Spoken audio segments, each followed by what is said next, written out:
sensitivity pain fast with Sensodyne Rapid Action for clinically proven relief in 60 seconds.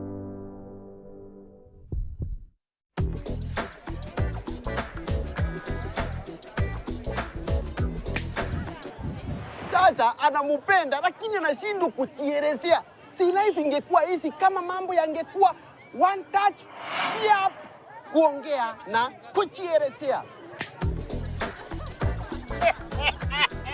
Mambo mengine sio rahisi, lakini kupata 50% extra airtime ya kuponda kwa SMS ya Safaricom, mambo ni one touch. Pata 50% extra credo bila expiry ya kupiga na ku-SMS across networks. Piga star 444 star scratch card pin hash. Na kama ni M-Pesa star 444 star 2 hash. Safaricom for you. Did you know there's a laundry bar soap that can help save you time, water, and money? Try Whitewash Extra, the 3-in-1 soap, detergent, and softener. Its unique formula provides a quick and effective wash, softens fabrics, and is gentle on your hands too. So you save by not having to use multiple products. And you only rinse once. For a laundry soap that can help save you time, water, and money, try Whitewash Extra. Brand power, helping you buy better.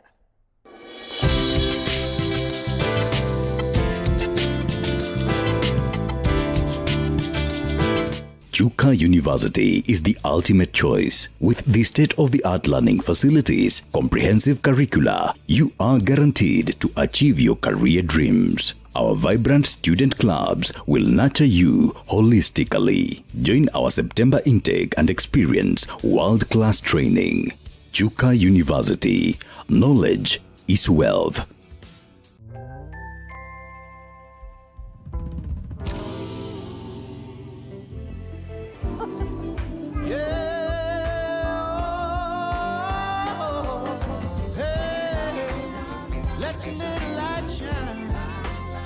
Let your little light shine for the world to see. Let your little light shine for the world to see.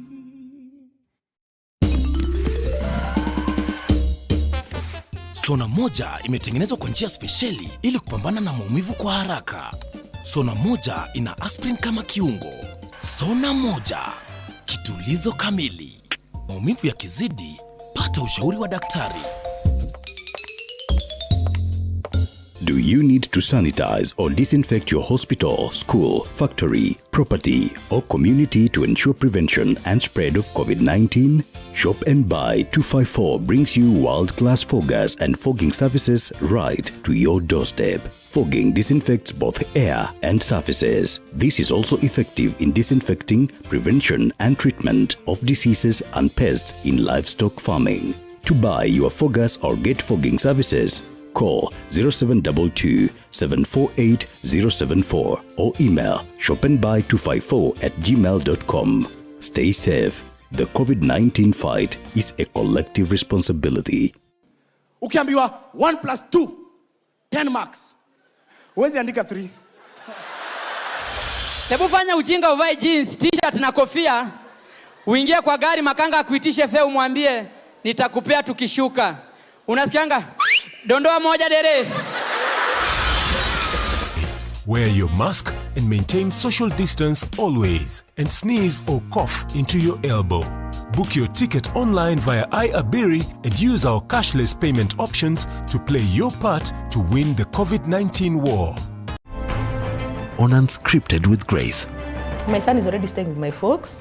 I'll give up my daughter for adoption and I commit suicide. I had a plan. Never underestimate the strength of a recovering addict. They've walked roads you couldn't imagine. As she shares her story, it will sound almost like it's off a movie script. I sold even the wardrobe doors of my house. At that point, I even found a buyer for my passport. Did you know passports are bought? And she's here to share with us her journey to recovery. So I hope you will be empathetic, you will stay there and listen to it and hopefully learn a thing or two. Join Grace Msalame this Saturday from 8 p.m. Victory Gardens Kitengela by Optivan. This gated community is fully developed, filled with ultra-modern value additions. Call us today on 0790 300 300 or visit www.optivan.co.ke. No matter what they do, a number one or a number two brings me closer and closer to you. New Ace Toilet Cleaner comes in 6 variants and fragrances that kill 99% of germs, leaving your toilet beautifully clean and fresh. My love is true. I'll always stand by you, 'cause you make me feel brand new.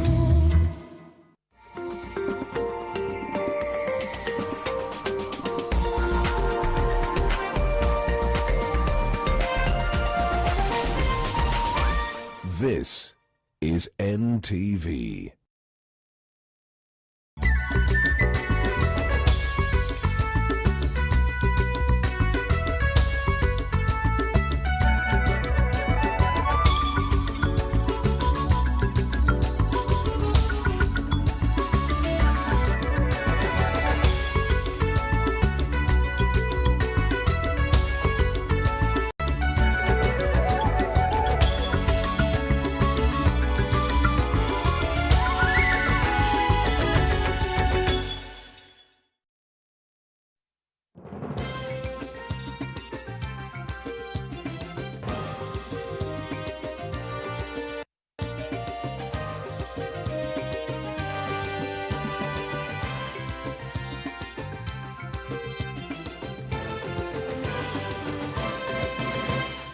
Hujambo mtazamaji, natumai umekuwa na siku njema, ikiwa ni siku ya Ijumaa ambapo mtazamaji, taifa hili limempoteza daktari wa kwanza kutokana na homa ya corona, huku idadi ya maambukizi nchini ikiendelea kuongezeka. Katika muda wa saa 24 watu 473 wamepatikana na corona kufikisha 9448 jumla ya maambukizi nchini. Watu wengine 76 wameruhusiwa kwenda nyumbani na kupelekea idadi ya waliopona kufika 2733. Hata hivyo, vifo kutokana na virusi vya corona vimeongezeka baada ya watu 8 kufariki katika muda wa saa 24 na kufikisha idadi jumla ya watu 181. Wizara ya Afya inazidi kukukumbusha Mkenya kuacha kupuuza maagizo ya kujikinga, huku aliyekuwa nahodha wa Harambee Stars Musa Otieno aliambukizwa na kupona, akifanya kampeni sawa na hiyo hii leo hapa NTV. Huo ni muktasari kuhusu corona. Sasa tupate vipasho vya taarifa tulizozipa kipaumbele hii leo. Unfortunately, today we have also lost 8 patients to the disease. Taharuki Molo baada ya visa 17 vya corona shuleni St Andrews Turi, huku wagonjwa wapya nchini wakizidi 470. This is the time that parents should take charge of now training their kids on life skills. Wasichana wadogo 948 hutungwa mimba kila siku, wasema utafiti wa Amref, na kuibua tena utata kuhusu elimu ya afya ya uzazi. Wakati walitangaza kuwa masomo yamesimama, hiyo ndio wakati ni kama tulipigwa msumari kwa kichwa. Biashara zinazotegemea shule kupata riziki za tumbukia mashakani baada ya ufunguzi wa taasisi za elimu kuahirishwa.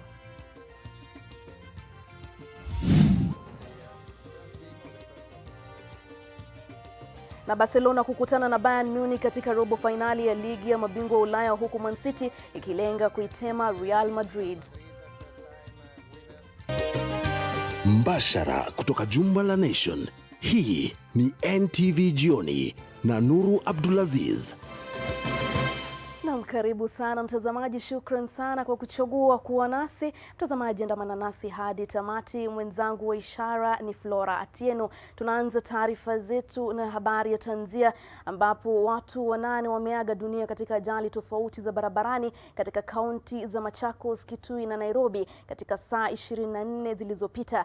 Watu 5 walifariki katika ajali eneo la Mwala, kaunti ya Machakos, huku 2 wakiangamia Mwingi, kaunti ya Kitui. Aidha, mtu mmoja alifariki katika barabara kuu ya Thika. Carlton Jama na taarifa kamili. Haya ndiyo mabaki ya matatu hii ya kubebea abiria 14 ni eneo la King'atuani, Mwala, barabara ya Machakos kwenda Kitui, kaunti ya Machakos. Watu 5 waliangamia katika ajali hii ya usiku wa kuamkia leo. Hospitali ya rufaa ya Machakos ilipokea manusura wengine huku waliosalia wakipelekwa hospitali ya Masii. Hata hivyo 7 waliruhusiwa kwenda nyumbani leo asubuhi. In the morning, we only found 2 victims, whereby one went into theater for an operation, but he is doing well. For now, we have only 1 casualty in the department, but he's doing well. It's only a soft tissue injury at the left leg. Mmoja wa manusura John Musembi anasema dereva alikuwa anaendesha gari kwa kasi kwa nia kufika kabla saa 3 usiku na kuepuka adhabu ya kuwa barabarani majira ya kafyu. Ni wakati huo walikumbana na lori likiwa limeegeshwa kando ya barabara bila ishara yoyote ya tahadhari. So wakati alikuja na hiyo speed ni kama kuweza kumanage kucontrol ile gari wakati tulipatana na ile lori. Aidha, anadai matatu hiyo ilikuwa imebeba abiria kupita kiasi na bila kuzingatia kanuni za kuzuia maambukizi ya virusi vya COVID-19. Kwingineko, watu 2 wamefariki kwenye ajali ya barabara mapema leo asubuhi katika eneo la Kang'ing'a, barabara kuu ya Thika Mwingi Garissa, kilomita chache kutoka mji wa Mwingi. 2 hao ambao walikuwa wanavuka njia walifia papo hapo baada ya kugongwa na lori ambalo lilikuwa linaelekea Garissa. Naibu kamanda wa polisi mjini Mwingi, Nicholas Mutua, amethibitisha tukio hilo huku miili ya waliofariki ikihifadhiwa katika hospitali ya rufaa ya Mwingi. Kwingineko, kulikuwa na msongamano mkubwa wa magari katika barabara kuu ya Thika mapema leo asubuhi baada ya mwanaume mwenye umri wa makamo kugongwa na matatu ambayo ilikuwa inaelekea jijini Nairobi. Marehemu Geoffrey Karani mwenye umri wa miaka 50 alikuwa anaelekea Mwea kutoka Tasia pamoja na familia yake ili kuhudhuria mazishi. Alikumbana na mauti baada ya gari lake kugongwa kwa nyuma na magari mengine. Kulingana na mmoja walioshuhudia, marehemu alikuwa katika harakati za kubadilisha gurudumu la gari lake. Kaltun Jama, NTV.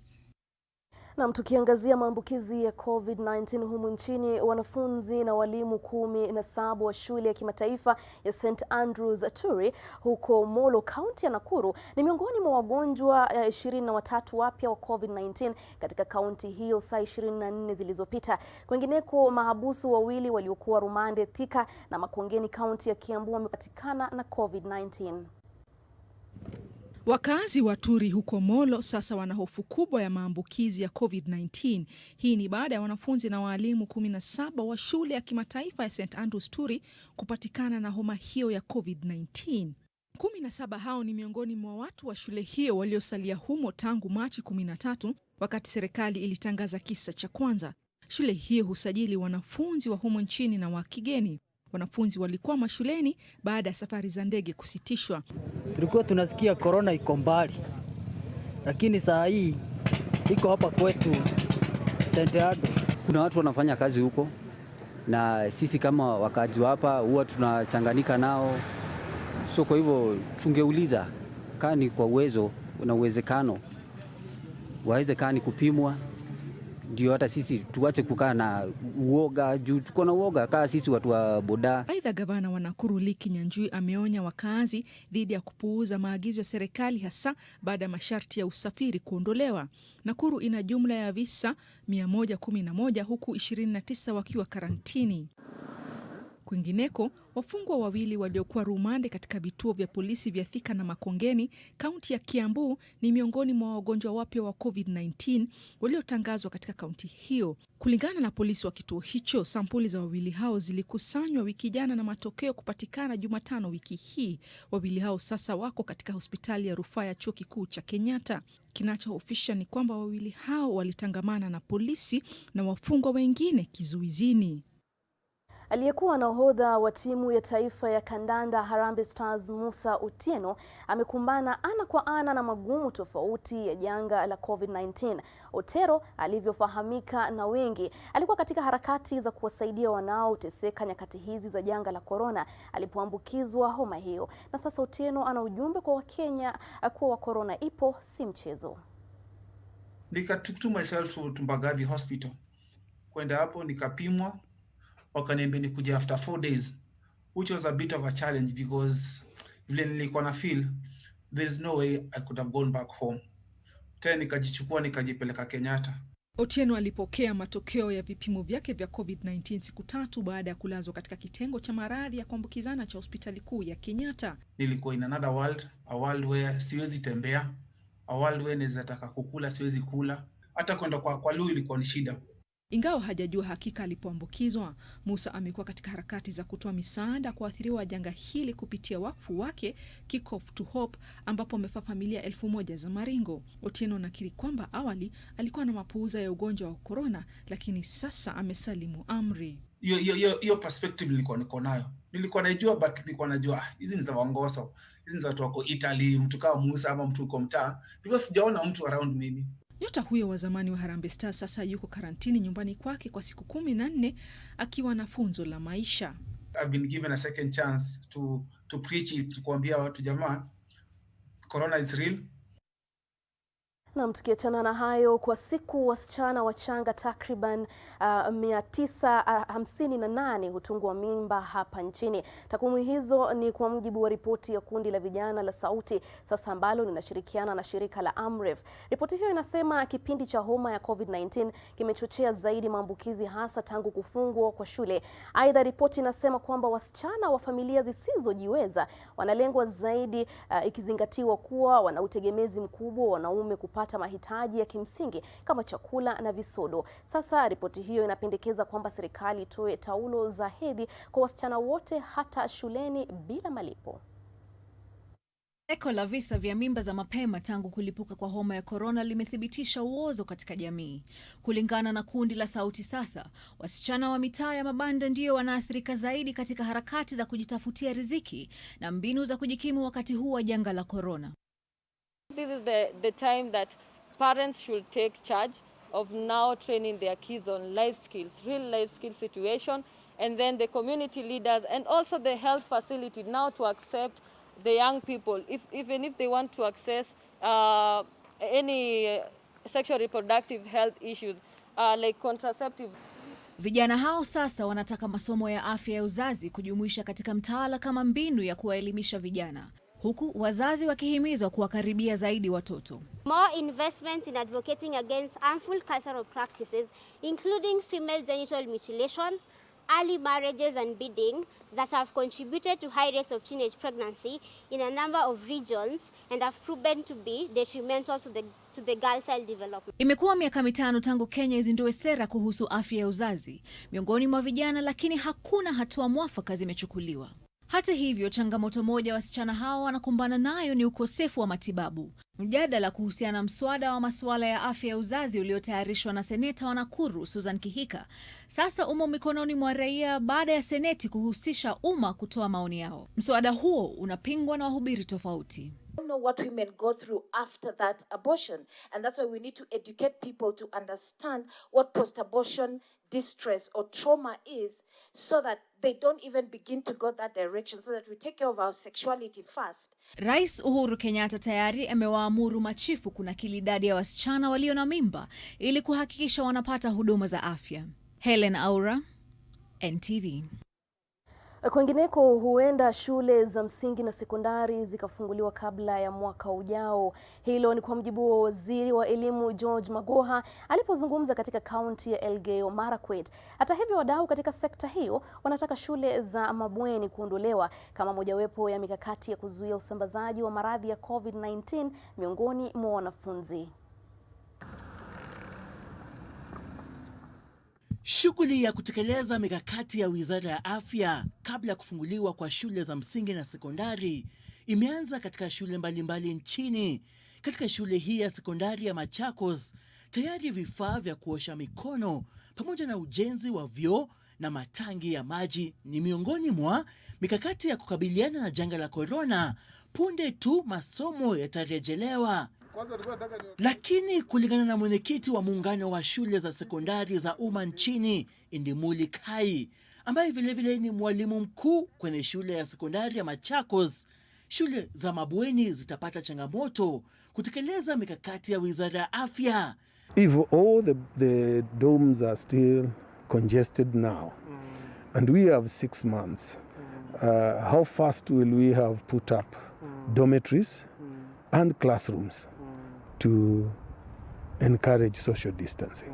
Aidha, muungano huo wa kitaifa unapendekeza kutupiliwa mbali kwa shule za mabweni katika siku za usoni. It is important to start rethinking the idea of boarding schools in future. Is it still tenable? Is it still an idea that we should continue investing in? This needs a national discussion because COVID challenge has shown the weakness in management of boarding schools whenever there is a pandemic. Mbali na changamoto kuhusu tangamano miongoni mwa wanafunzi shuleni, serikali imetakiwa kutoa msaada kwa shule hasa za kibinafsi ambazo zimelemewa kifedha. Hata hivyo, Waziri wa Elimu George Magoha ambaye alizuru shule ya taasisi ya walimu eneo la Tambach alisema serikali haina hela. So to expect us to give money as capitation when the children are not there is not reasonable. We'll work through this with the peers and the treasury. Aidha, Wizara ya Elimu imeashiria kwamba huenda masomo kwenye shule za msingi na sekondari yakaanza kabla mwaka ujao iwapo idadi ya maambukizi itapungua. Hata hivyo, shule na vyuo ambavyo havitatekeleza mikakati iliyowekwa vitasalia kufungwa. Kulingana na mikakati iliyowekwa katika sekta ya elimu kuzuia usambazaji wa virusi vya korona, kila mwanafunzi anatakiwa kuzingatia umbali wa mita 1 katika maeneo yote yakiwemo maeneo ya malazi. Seth Olale, NTV, shule ya Machakos, kaunti ya Machakos. Na mtazamaji, nitaangazia tu baadhi ya maoni yenu hapa. Boniface Maina anasema watu wanafaa kujua tu kuishi na maradhi hao, homa ya corona, akisema isipokuwa wasipofuata maagizo visa hivyo vitaongezeka. Naye hapa Lucas Onyango anasema saizi ndio nimekubali lockdown. Anasema swala hili la corona ni swala hatari sana, akisema kwamba visa vya leo ni vingi sana. Naye Pablo Lori anasema tupaze sauti kuhusu uendeshaji magari kwa kasi humu nchini. Mtazamaji, naenda mapumzikoni, nitarejea na taarifa zaidi, usiende mbali.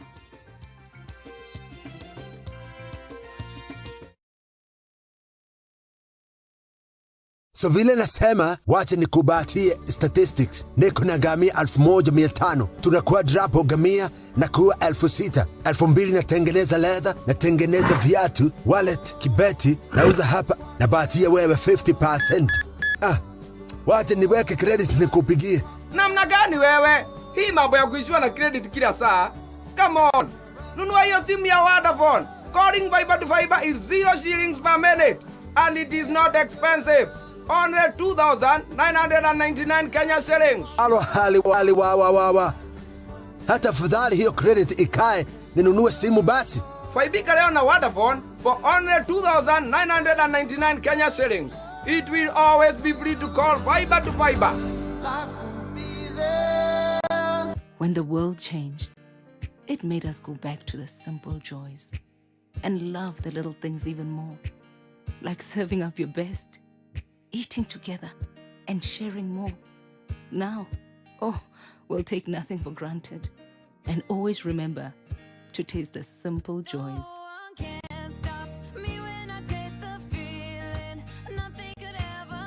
Coca-Cola. Taste the simple joys.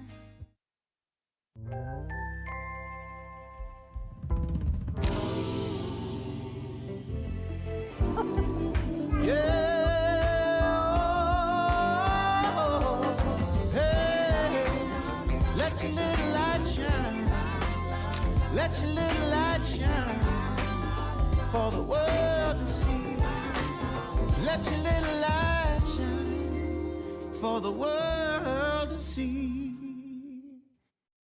Wakenya, hii fight hatukuchagua, lakini tuko na choice. Tuchague kujilinda. Tuchague kuprotect familia zetu.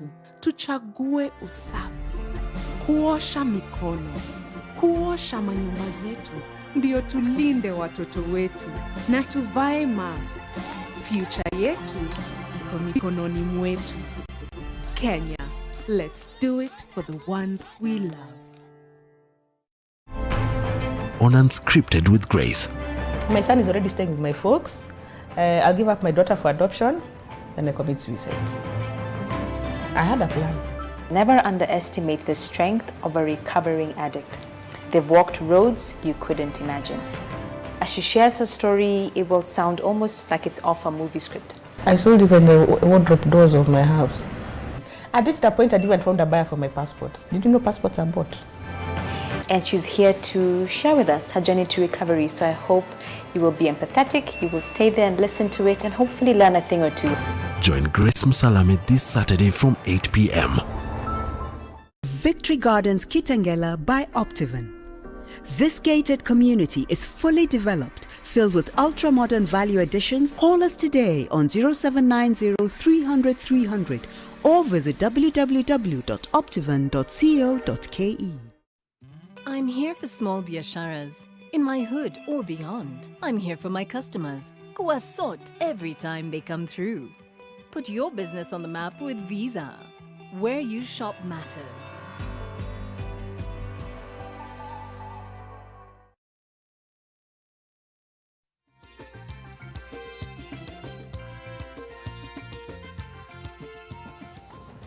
Na karibu tena mtazamaji, na shukrani sana kwa kuendelea kuwa nasi. Kwa mara ya kwanza taifa la Kenya limerekodi kifo cha mhudumu wa afya kutokana na ugonjwa wa corona. Waziri Mutahi Kagwe alidhibitisha haya katika ziara hotuba yake huko Kilifi, ambako pia alisema jumla ya wagonjwa 8 wamepoteza maisha kutokana na virusi hivyo katika saa 24 zilizopita. Kevin Mutahi pia anaarifu kwamba idadi ya maambukizi katika siku moja imekuwa kubwa zaidi leo baada ya Wakenya 473 kupata ugonjwa huo.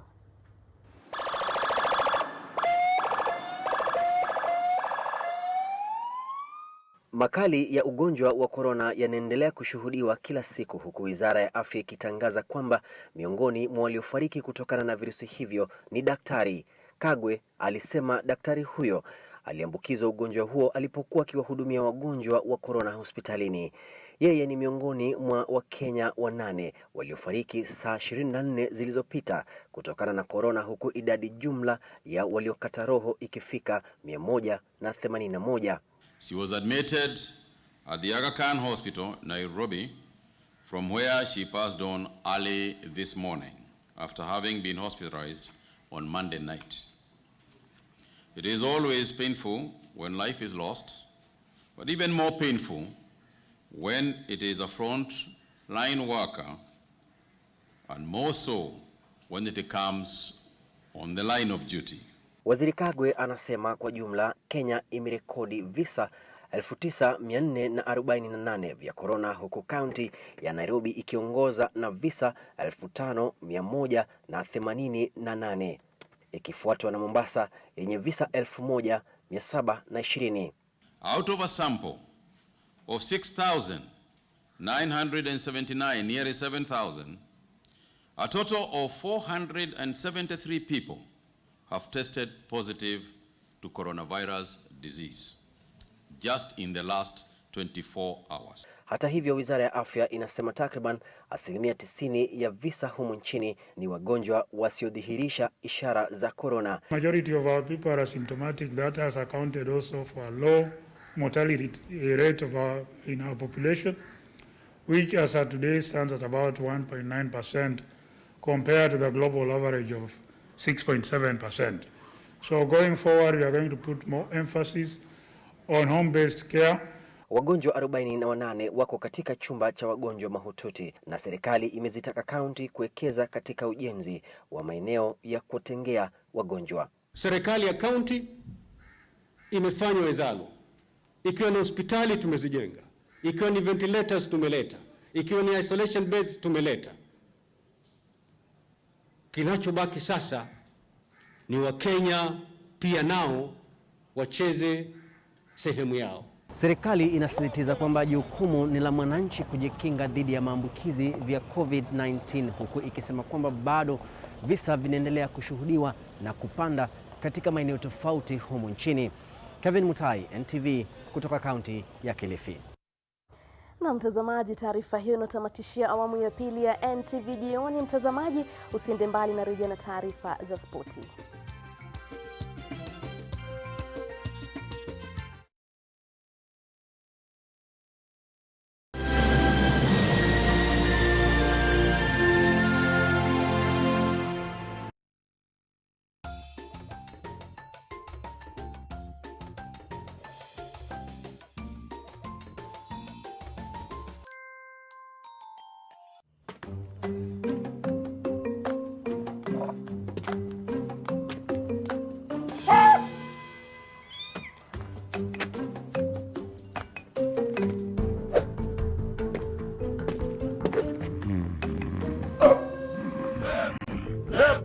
Mikono juu.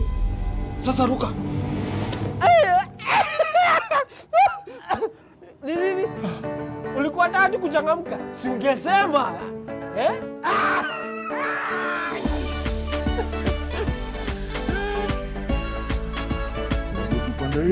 Changamkia vipindi vipendavyo, vichekesho, muziki, habari za utendeti na mengine mengi. Jione YouTube na Tenbo. Dial *544# and select YouTube. Welcome to the Cynics Android TV launch. It is elegant. Angalia your design, exclusive. Oh wow, you don't even have to put a wall bracket. Yes, these promotions will be running from the 15th to the 21st of July. Lazima ukuje na watoto ndio uingie hii party. Sahi kama watano hivi niko tua. Kuna watoto watano? Wako lete saa hizi tu ni kuoga tu na kutoka. Sawa basi, wewe harakisha.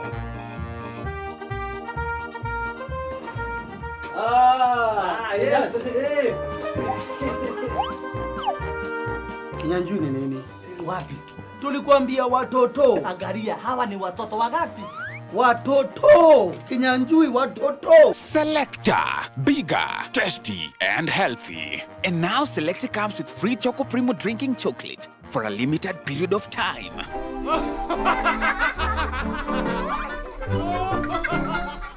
iAbiri is ensuring that your travel experience is safe during these unprecedented times.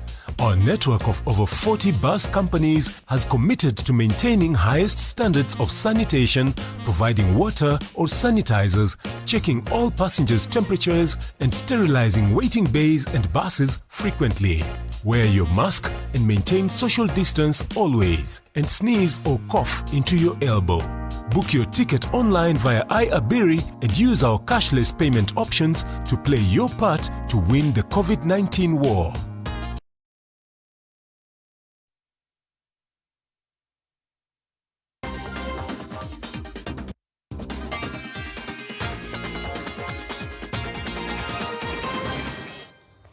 Karibu tena kwenye taarifa za spoti. Wadau katika spoti nchini watatazamia marejeo ya michezo kwa mara ya kwanza tangu kuchipuka kwa janga la korona mwezi Machi. Ripoti ya kamati ya ushauri iliyokuwa ikitayarisha mwongozo mpya wa namna michezo itarejelewa inatazamiwa kuwasilishwa kwa Waziri Amina Mohamed wakati wowote wiki hii. Akihojiwa katika Nation Leadership Forum NLF hapa NTV jana usiku, Waziri Amina alidokeza kwamba mashauriano na mataifa ya Ulaya kuhusu wanariadha wa Kenya kuruhusiwa barani humu kushiriki mashindano yamepiga hatua kubwa. And I think now we have an assurance from the European Union that they're going to treat these cases as exceptions, and that they are working really hard to make sure that our sportsmen and women can get into Europe for this event. So I don't think that will be a big issue anymore. Government is fully engaged with the EU. We understand why our athletes must go. And actually, I think that if our athletes don't go, there will be no event, right? There's nobody to compete against. I mean, we're actually the best.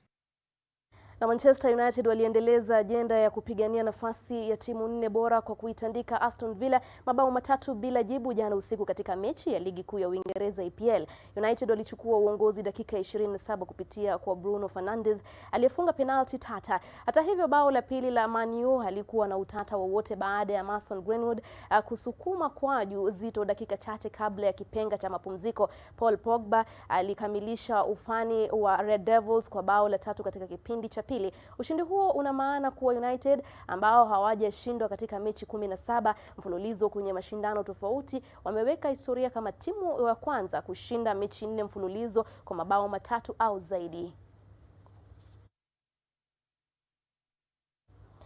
Na mtazamaji, ni hayo tu kwenye NTV jioni. Kwa wote waliofanikisha taarifa hizi, shukran sana. Mohamed Jamal anasema corona ipo, tuchukue tahadhari. Na Idebitesh anasema waziri anatukanganya, na maanisha waziri wa elimu, anasema tushatumia karo ya shule. Mtazamaji, ni hayo tu, shukran sana. Naitwa Nuru Abdul Aziz, mwenzangu wa ishara ni Flora Atieno. Alamsiki.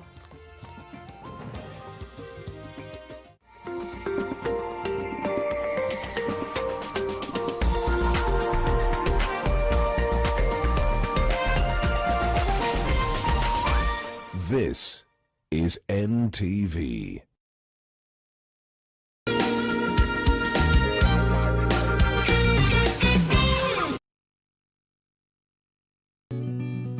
I help women find independence by training them in fish farming. It's tough on my back, joints, and can cause headaches. Panadol Extra relieves multiple types of pain. If symptoms persist, seek medical advice.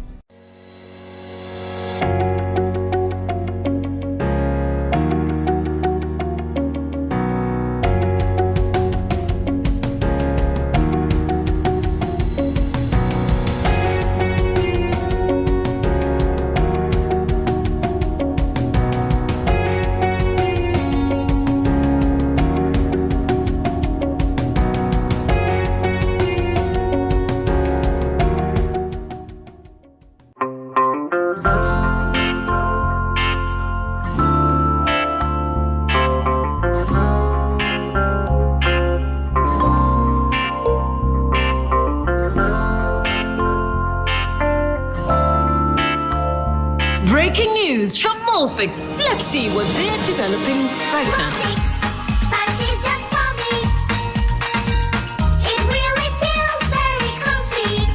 Molfix pants with anatomic fit technology. New Molfix pants, an invention from babies for babies. You should also try Molfix.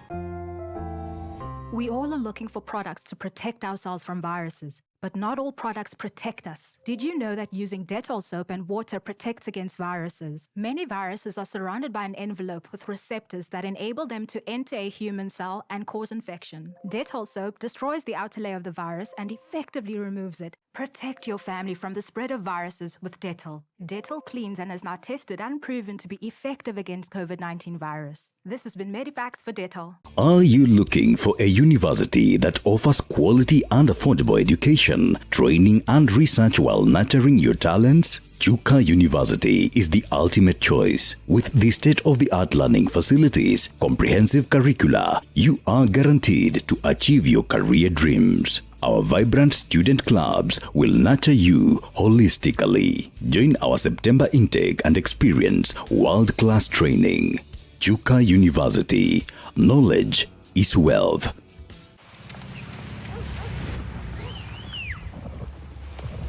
My father worked hard. And he made sure I did too. Because of him, I studied every day. And I did well. He helped me start my first business. It's only now I understand. My father always had big dreams for me. And now, my dreams are the same as my father's. In 175 years, we've learned that times change, but what matters never will.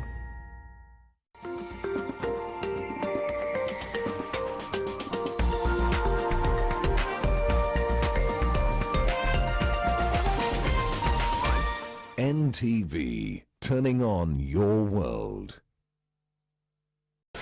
The following program has been rated PG. It may contain scenes unsuitable for children under the age of 10. The Wicked Edition in association with Telkom Night Bundles.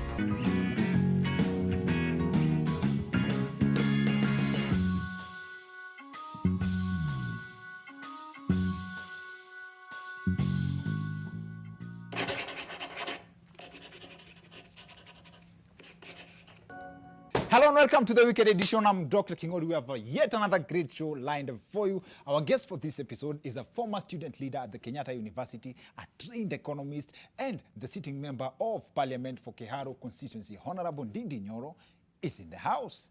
Asante sana. Mhesh kwanza is a classic case of started from the bottom to where he is. Alianza kama fundi wa viatu to now where he is ni self-made multi-millionaire. Ni multi-millionaire. And he's one of the politicians mwenye ile research kidogo nimefanya inaonesha how he did it. To prove it, leo lazima ashone viatu hapa kwa studio to verify that part specifically. That's coming up in a bit. Halafu, the good news season is still on. All courtesy of Telkom Kenya. And I'm so glad ile credo ya last week, this time ni Dame alishinda. Thank you for that. That is something. Now I'll tell you who in a bit. Alafu leo bado niko na 2,000 bob worth of airtime ya Telkom. Usiku Sako bundles, alafu notification gang pia kaeni rada, I have something for you. But first, kuna drama iliendelea pale Milimani Law Courts after a lady identified as Mary Kwamboka showed up accusing the Chief Justice of being a deadbeat dad.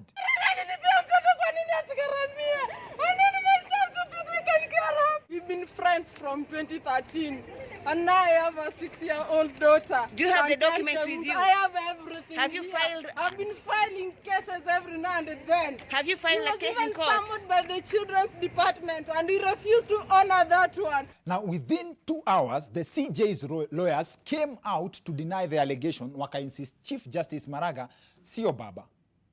I don't have much details about the story, but I think I understand why someone would confuse the CJ for Baba. Simple. Since the Prime Minister joined Jubilee, it is the CJ Maraga who has been exposing the executive. Now, as soon as the video of Mary Kwamboka hit the internet, most Kenyans did not buy the story. And I know some would argue that this is a contradiction because how can you be a Christian and not believe Mary when she comes out with a child and tells you that this is the father? But then again, there's a difference between Hail Mary and Wail Mary. Wail Mary, baby! Now, one of the arguments by the CJ's lawyers is that the Registrar of Births does not even have a record of anyone by the name Mary Kwamboka. Now, my basic interpretation of that is that Kenya hakuna mtu yote anaitwa Mary Kwamboka officially ama legally. So basically, according to the government, this is a case of an absent mother accusing someone of being an absent father.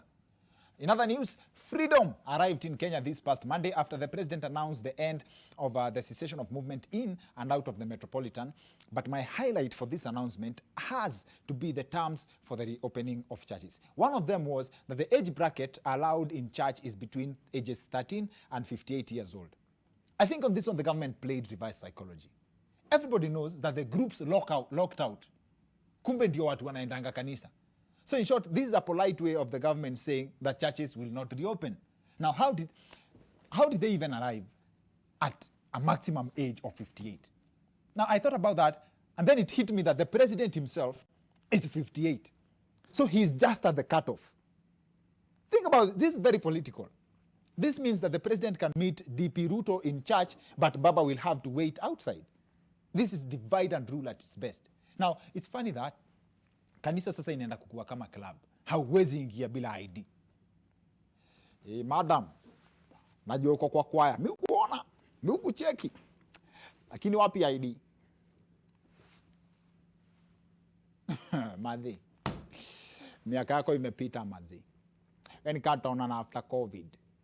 Now, I have tried to reason like the government, and my interpretation of this age bracket decision is this. Before you are 13, you have nothing to confess. And after 58, you've had all the time in the world to confess. Na kama uko na maneno ingine, you can tell God in person. Now, my question now becomes, how tough will these measures be? Take, for example, someone who is 58.9 years old, ameenda kesha on the eve of his birthday. Ile wasiwasi unaweza kuwa nayo pasta akijaribu kuextend hata kidogo, mchungaji harakisha mdomo kidogo. Najua umeshikwa na roho, lakini masaa ikipita mimi ndio nitashikwa na polisi. Unajua in 1 hour I'll be here illegally. Now also, the government has warned that anyone who is unwell asijaribu kuenda kanisa. Which if you ask me is a tricky one juu watu wengi huenda kanisa juu ya uponyaji. Hii kwanza itakuwa rahisi sana kushika watu juu lazima at the end of every service pastor asema, Bwana ameninena ya kwamba Kuna mtu anaumwa na mgongo miongoni mwenu? Tafadhali njoo mbele tuombe pamoja. Unaamka hivi. Yes na wewe. Na bas, madam, ukimaliziwa pitia hapa kwa sababu you are under arrest for illegal sourcing of miracles under against government directive. Now, the number of people in a church service has also been limited to 100 people per service, in which case, inamaanisha church zitaanza kukuwa na makanga. Wapendwa wawili kaede, wawili service yanze, alafu upate first anafika akiwa number 101. Sasa lazima mtu atolewe ndio injili iendelee. Iende mbele injili yo. Alafu unajua lazima ukuwe na ashamutiaji to do the dirty work. Wewe mzee Abednego, amuka. Mwaambiwa utoke nje mchungaji aingie. Mchungaji hawezi rudishwa nyumbani ndio upate mahali pa kulala. That said, credo ya Telkom nilipeana last week iliendea Redemptan Denya on Instagram. I have again 2,000 bob I'm giving out on this episode and it could be yours, mazi. It's all about how fast you can type. Karadana simu, mazi. Karadana simu. I'm going to read out the 12-digit Telkom airtime pin live on air. So, inaweza kwa yako. Here's your chance. And the clue is very simple. Here's the clue. There's 10 digits between number 3 and number 2. I'll read out the 10 digits before the end of this first part of the show. Remember, this is courtesy of Usiku Sako bundles offered by Telkom Kenya, and I'm talking about 5 GB at 50 bob only, na 700 MBs daily, coming with an extra 700 MBs night bundles valid from 10 p.m. And you just get, inaitwaje ukiwa na line yako ya Telkom, just dial *544# on your Telkom line to get to enjoy this wonderful offer. Watu wangu wa notification gang, I have 1,000 bob Telkom airtime for the one comment without a single like. As naingia hapo kwa comments kuangalia, nitachagua one comment yenye haina like hata moja, alafu tunamsort. Tuende kazi. Now, Migori MP Junet Mohammed was recently on the spot after these comments he made while in parliament. Politically, my brother, when you see us following Baba like cows, we are fearing consequences like the one you are facing now. So politics is like that, Mkuba. Now, maybe this is probably the reason why Junet hukuwa na beef na kila mtu anajaribu ku-criticize Baba. I believe they have a word for this kind of love because this kind of following for a senior politician is very common across the political divide. Listen to nominated MP Ole Sankok breaking down his blood composition. If you take my blood sample, you will not get coronavirus. Instead, the composition of my blood will be red blood cells, Uhuru, white blood cells, Kenyatta, platelets, Tujo. The liquid part of my blood, which is plasma, will be Jubilee. So next time ukisikia mtu akisema yeye ni Uhuru ama Jubilee damu, you have the details. Now, the question I'd love to address on this particular episode, ama I'd love us to address, is why can't Kenyan politicians be that loyal to the ordinary mwananchi? Now, Kiharu MP, Honorable Ndindi Nyoro, helps me navigate this conversation on the other end of this short commercial break. But first, ahadi ni deni maze. I owe you 2,000 bob worth of Telkom airtime depending on how fast you can type. And the instruction is very simple. There's 10 digits between number 3 and number 2 to make up the 12 digits in 1,000 bob airtime. The 10 digits are 2, 3, 0, 5, 8, 9, 6, 8, 0, 7. Acha ni repeat. The 10 digits are 2, 3, 0, 5, 8, 9, 6, 8, 0, 7. Load it up. Ikiingia kwa simu yako, send me a screenshot ya kuonesha ni wewe umeget your recharge, it's successful kwa simu yako, alafu na kuongeza thao ingine juu. See you guys on the other end of this short commercial break.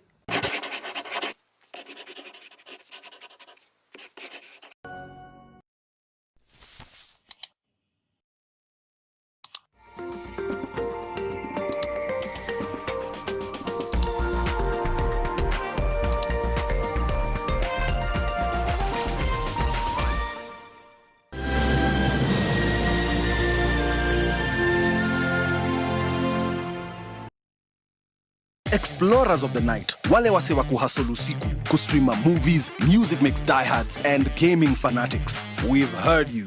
It is now your time to fly your flag high. Do what you love, mpaka che na Telkom. Join Usiku Sako with Telkom night bundles that allow you rule the night at prices you love. Join our tribe, Usiku Sako Squad. Just dial *544# from your Telkom line and select the night bundle of your dreams. You are the legend the night needs.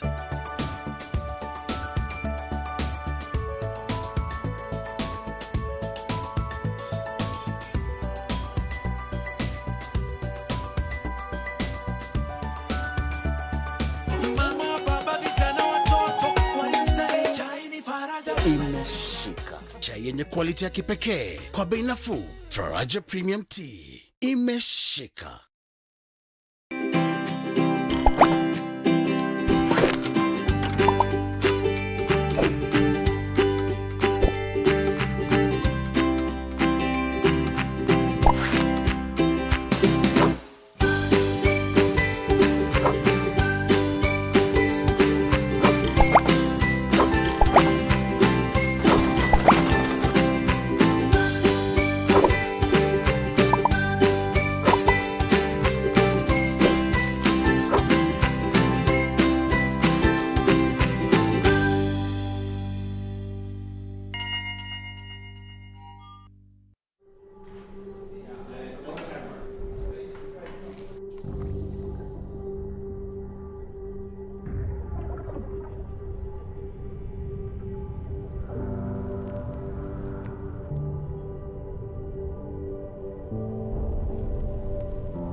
Beat sensitivity pain fast with Sensodyne Rapid Action for clinically proven relief in 60 seconds.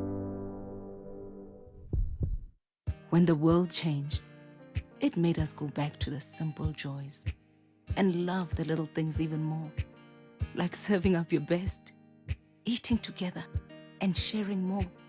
Now, we'll take nothing for granted and always remember to taste the simple joys.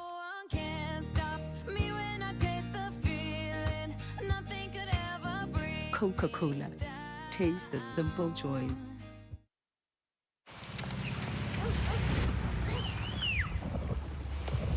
My father worked hard. And he made sure I did too. Because of him, I studied every day. And I did well. He helped me start my first business. It's only now I understand. My father always had big dreams for me. And now, my dreams are the same as my father's. In 175 years, we've learned that times change, but what matters never will. Oya ni aje, mimi ndo Jonte Fresh. Mimi ndio nimetambulika hii Gikomba yote sekta ya manguo. Jumio transform nguo ordinary za mtush zenye ziuka mna hii harufu ya bail into the freshest igikosh yote. Siri ni hii Ariel mpya ya pink. Na kushow mtush zinang'ara kung'ara kushinda kamera. So clean, so fresh. Makastoma unaisana na hii story. Ninatumia Ariel touch of down mpya tu. You're watching The Wicked Edition in association with Telkom Night Bundles.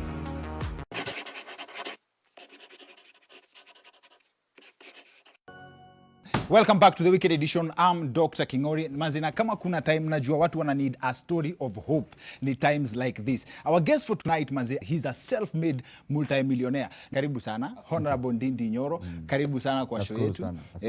One of our number one supporters. Mimi pia hapa ni number one fan. Mazi, Dr. Kingori. Pleasure. Thank you kwa kukam. Na the moment niliona story yako ya kushona viatu, nilisema lazima tutakuvet leo. Ndio wale wase the doubting Thomases wajue si nitwaje, some of these stories are true. So kuna kiatu hapa, I think tunaweza shona tukiendelea ikuwe kama nimekutembelea place yako ya kushona viatu na ni kiatu ya dem. Na ndio dem avae kiatu mpaka ifike hapa.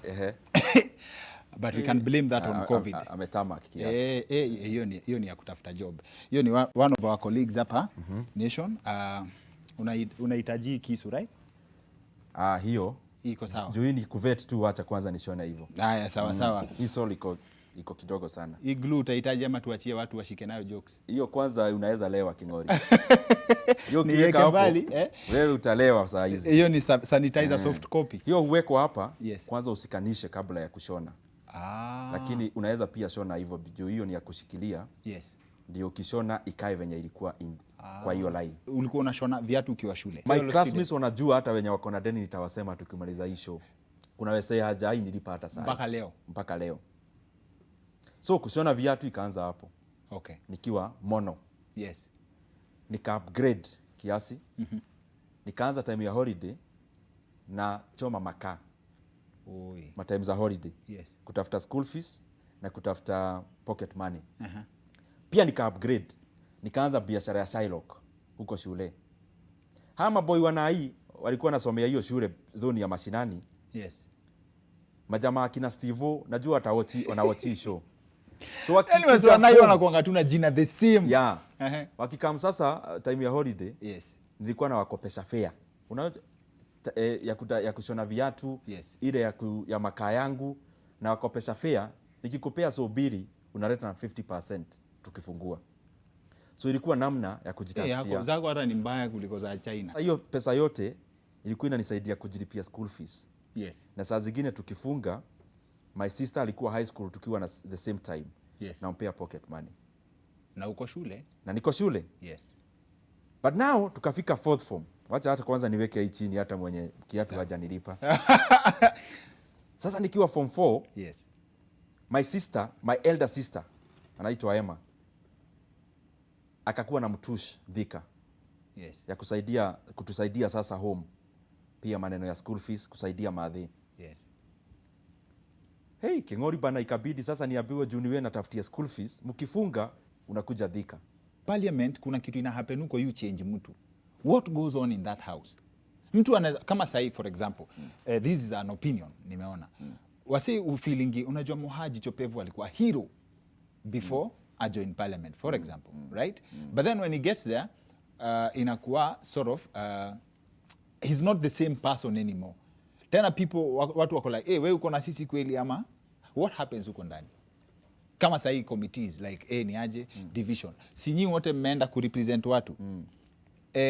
Do we stand to benefit more as Kenyans if you are united than when you are divided? That's a very complex question, Kingori, because you know kuna kuaga na hii expectation, especially when you are elected. Moha na ni rafiki yangu. Yes. You know Moha alikuwa journalist. Yes. Investigative. Yes. But Moha sahi ni MP for Nyali. Yes. Dede Nyoro alichaguliwa kuwa youth. Yes. Na kuna mayouth wengi bunge. I mean youthful MPs. Yes.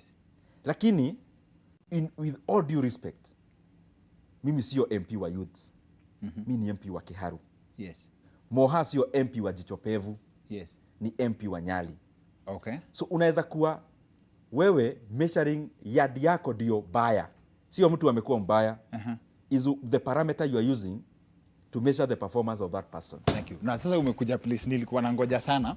Juzi for example kukakuwa na story ati signatures za kuchomoa CS zimesainiwa. Yeah. Alafu wewe kwanza tuliplay hiyo bite yako kwa show. Yes. Tuliplay bite yako kwa show ukisema hizo signatures zimechorwa ng'ombe. Yeah. How? Unajua how ndindi? Ndindi how manzi? How manzi? Kingori. Yes. Unajua ile bunge iko na maneno mob. Moha kona maneno yake anacheki. Kuongea ukweli niliangalia list yake. Yes. Yenye my MPs walikuwa wamesign. Yes. Nikaona signature moja ilikuwa imechorwa kamera. Mimi nikafikiria pengine aliota akiwa Jichopevu. Ouch! Akachora ile kamera alikuwa anachukua nayo hizo mavi. Uliona hiyo list? Moja ilikuwa kamera. Igine nikaona ilikuwa imechorwa kodoo. Igine kuona ni Junet alikuwa amesign nikajua ni ng'ombe. Hiyo ndio mahali ng'ombe ilitoka. Ng'ombe ilitokea hapo. Ouch! Why are people so cold pale kwa parliament? Unajua pia bunge iko na wase very witty. That's one thing we have to appreciate. The headquarters ya wakora, si ndio? Hakuna wakora bunge. Sema witty. Unacheki ni aje? Yes. Wewe umekuja na for example this profession. Yes. Na huyu mwingine ametoka from this kind of background. Yes. And remember, campaigning hurefine mtu sana. Yes. Kucampaign for any seat, it refines you so much because unapita kwa watu, wanakuuliza maswali gumu. So wase pia bunge ni wase wako poa sana upstairs. Yes. Honestly, na sio kuwachocha. Wakati kuna bill in parliament inafaa kudiskasiwa, how comes ama is it a coincidence? In fact, acha nikupeleke Senate because I have a perfect example. Like the impeachment ya Governor Waiguru, right? Sindio? Unacheki watu wako split right kwa katikati. It's not about whether she's guilty or innocent. It's about which side you are affiliated to. Is it a coincidence that the MPs allied to the deputy president wanaweza kuwa na support impeachment versus the MPs allied to the government na handshake wana support abaki kwa ofisi? Is it a coincidence? Kenya kuna kitu inaitwa executive Yes. Legislature, where I serve. Yes. There is another one called Judiciary. Yes. As it is now, legislature is a department, is a small department of executive. Okay. Kitu ikipasiwa bunge ni phone call tu. Hii ndio line. Ukiongea opposite, yes, you are not respecting the president, young man. Na nani anapigiwa simu?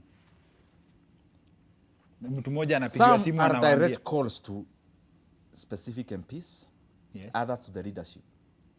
People have to toe this line. Yes. And I want to be very honest about this matter from an economic perspective. Yes. Hakuna mtu hujua yote. Mimi nikiwa MP wa Kiharu nimechaguliwa. You consult. I'm not the brightest in Kiharu. That was not the parameter how I was elected. There are other bright guys around. So when you consult, it doesn't mean you are weak. It means that you can enrich what you already have. Okay. And allow me to take you back to two scenarios. Do you want the reason why I always think it is good to give people time to ventilate? China, before 1976, yes, was being led by somebody called Mao Zedong. Yes. Chairman Mao. Hata Miguna Chairman Mao. alimquote. Exactly. Yes. Na napenda kusoma story yake sana. The reason why he's remembered is because he brought the Chinese people together. Okay. But in his harakati ya to bring the Chinese people together, he also failed totally in economic transformation. He had two policies he came up with. One was called the Great Leap Forward. The other one was called the Cultural Revolution. That brought about anger and hunger to the Chinese people. Because walikuwa naambiwa shamba ni za serikali, mlime, the kind of communist kind of a setup. Yes, yes, yes. So what happens is that productivity went down. Okay. So there was no enough food to feed the people. Because people are capitalistic in nature. Yes. You get more motivated when it is your salary, and not you're our competing. Yes. earnings. Yes. You understand, eh? Do you know who was Secretary of Communist Party of China? It was Deng Xiaoping. Then, Deng Xiaoping was the Secretary General of Chairman Mao. But Mao knew everything. Isn't it interesting, Yeah. before we endelee, that Deng Xiaoping initials ni DP? Kigoli wacha. Haya, sawa, nimeacha. Nimeacha. Haya, sawa. Lakini inaigiana kiasi. Yeah. Yeah, inaigiana. Tuendelee. Deng Xiaoping venye alikuwa, so to say, president, the leader of China. Yes. Economy of China was transformed from 1978 during the era of Deng Xiaoping. He started the journey of making the Chinese people rich. Okay. If only Mao Zedong was tapping on the ideas of Deng Xiaoping, yes, he would have transformed China by bringing them together, yes, but also give freedom to Deng Xiaoping to make the economy great. And do you think Deng Xiaoping can change the economy of this country? Yes, of course. Yeah. But sasa in this sense, ni mnoma. Ni mnoma. Yeah. But hiyo idea yenye ako nayo sahi ni gani yenye haijakuwa implemented by now? Wacha nikuulize King'ori. Yes. Unajua mtu anaitwa Mwai Kibaki? Namjua poa sana. Alikuwa vice president wa Kenya for 10 years. Okay. Nakumbuka hiyo part. Si nakumbuka hiyo part? Yes, yes. Kenya ilichange. Okay. Huyo Mwai Kibaki. Kenya ilichange from 2003 to 2012. It's funny that niambie kama ilichange. Sawa. Ilichange sana. In fact, kuna watu wanasema he is among the best presidents this country has ever had. But sasa tena kuna argument ingine hapa yeah. Kenyans complain about a president while he's in power. For example, wakati Moi alikuwa yote yawezekana bila Moi. I remember after Kibaki became president, watu sasa tena wataki Kibaki hapana. No, for real. No, for real. Lakini after alitoka power, now that the President Uhuru wako, watu wanasema he's the worst. Unaget? Now afadhali Kibaki. That has been a trend, by the way. That has been a trend. Unajua, figures don't lie. Okay. So unajua hivyo.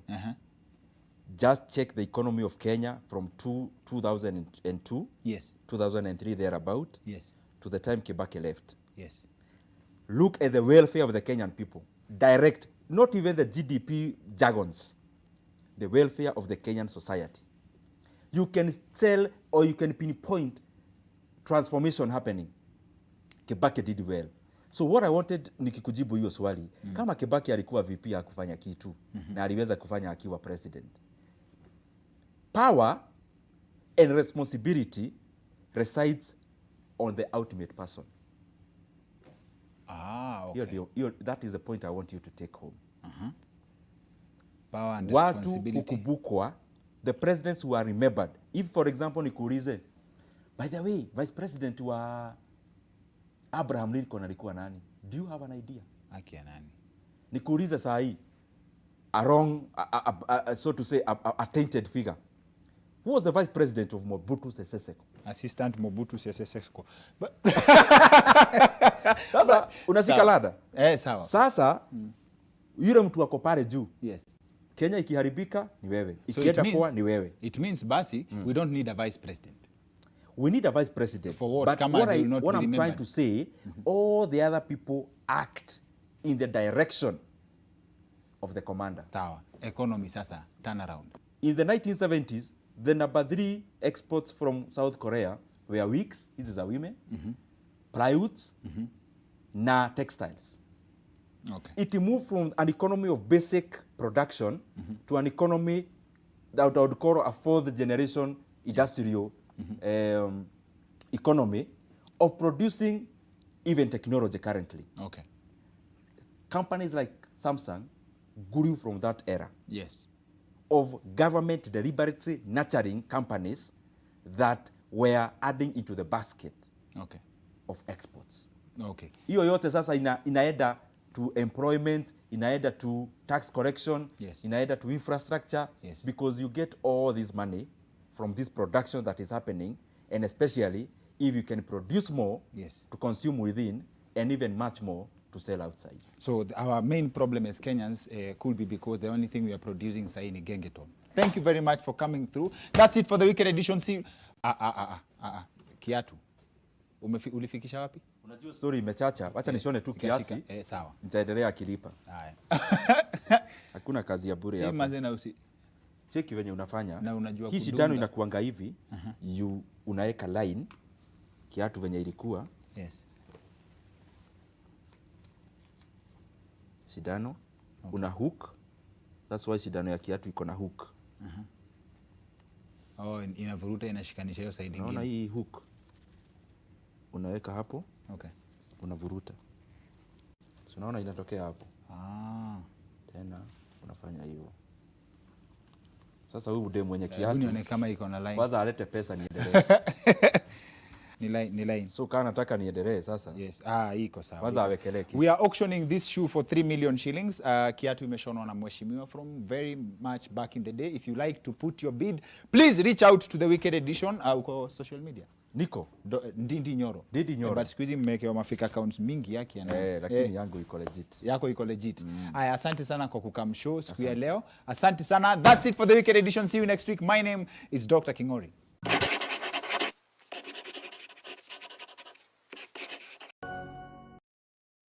The Wicked Edition in association with Telkom Night Bundles.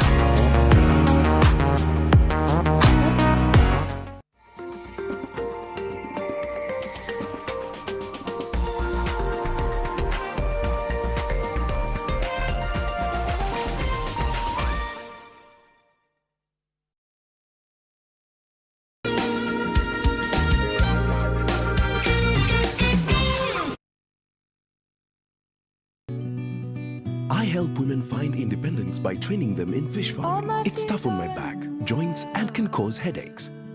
Panadol Extra relieves multiple types of pain. If symptoms persist, seek medical advice. I help women find independence by training them in fish farming. It's tough on my back, joints, and can cause headaches. Panadol Extra relieves multiple types of pain. Panadol Extra, now with new Optizorb technology, to fight multiple tough pains with 3 times more pain-relieving medicine in the first 30 minutes when you need it most.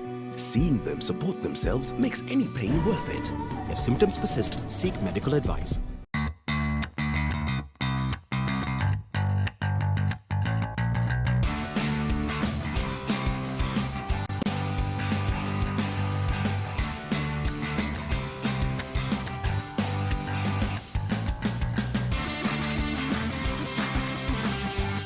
You save by not having to use multiple products. And you only rinse once. For a laundry soap that can help save you time, water, and money, try Whitewash Extra. Brand power, helping you buy better. When the world changed, it made us go back to the simple joys and love the little things even more. Like serving up your best, eating together, and sharing more. Now, we'll take nothing for granted. And always remember to taste the simple joys.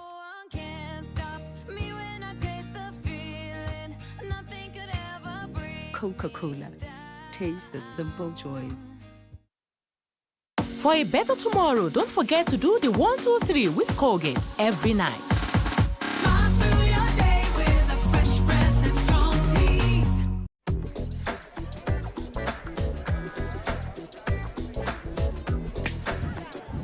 Sasa anamupenda lakini anashindwa kujielezea. Si life ingekuwa hizi kama mambo yangekuwa one touch, yap, kuongea na kujielezea. Mambo mengine sio rahisi, lakini kupata 50% extra airtime ya kukonda kwa SMS ya Safaricom, mambo ni one touch. Pata 50% extra credo bila expiry ya kupiga na ku-SMS across networks. Piga *444* scratch card pin hash. Na kama ni M-Pesa *444*2#. Safaricom for you.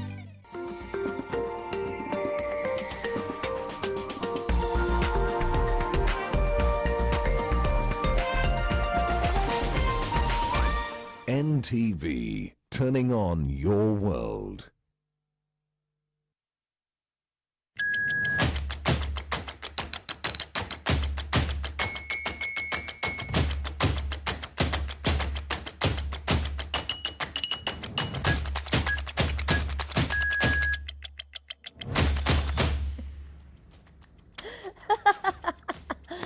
Oh my gosh, my team is amazing. Anyway, welcome to TTTT. My name is Amina Abdi Rabar and welcome to it, man. If it's Friday, you know this is what goes down. You've got the trend at 10 p.m. and then you've got this one at 8 p.m. as we take a look at what went down this week. These are the biggest stories that we were talking about all over the place. Let's take a look at them.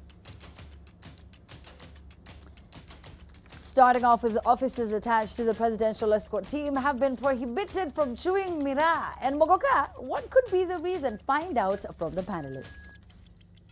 The churches had earlier argued that just like the rest of the population, they too had been hit by the harsh social and economic effects of the pandemic.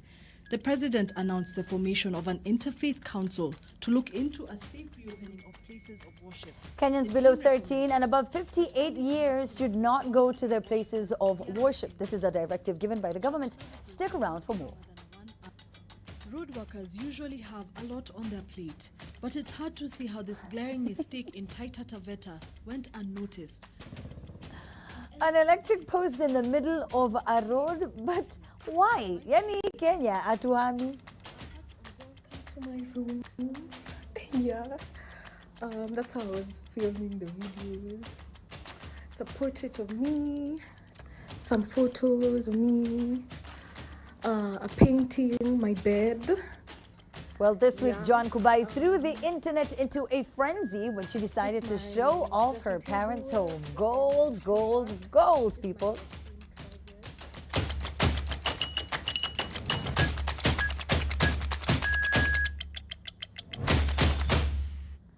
All right, so as usual, the hashtag is TTTT at the Trend Live on Twitter as we get to meet our panelists. Hello, Butita. Hello, Zadi Mate. Hello.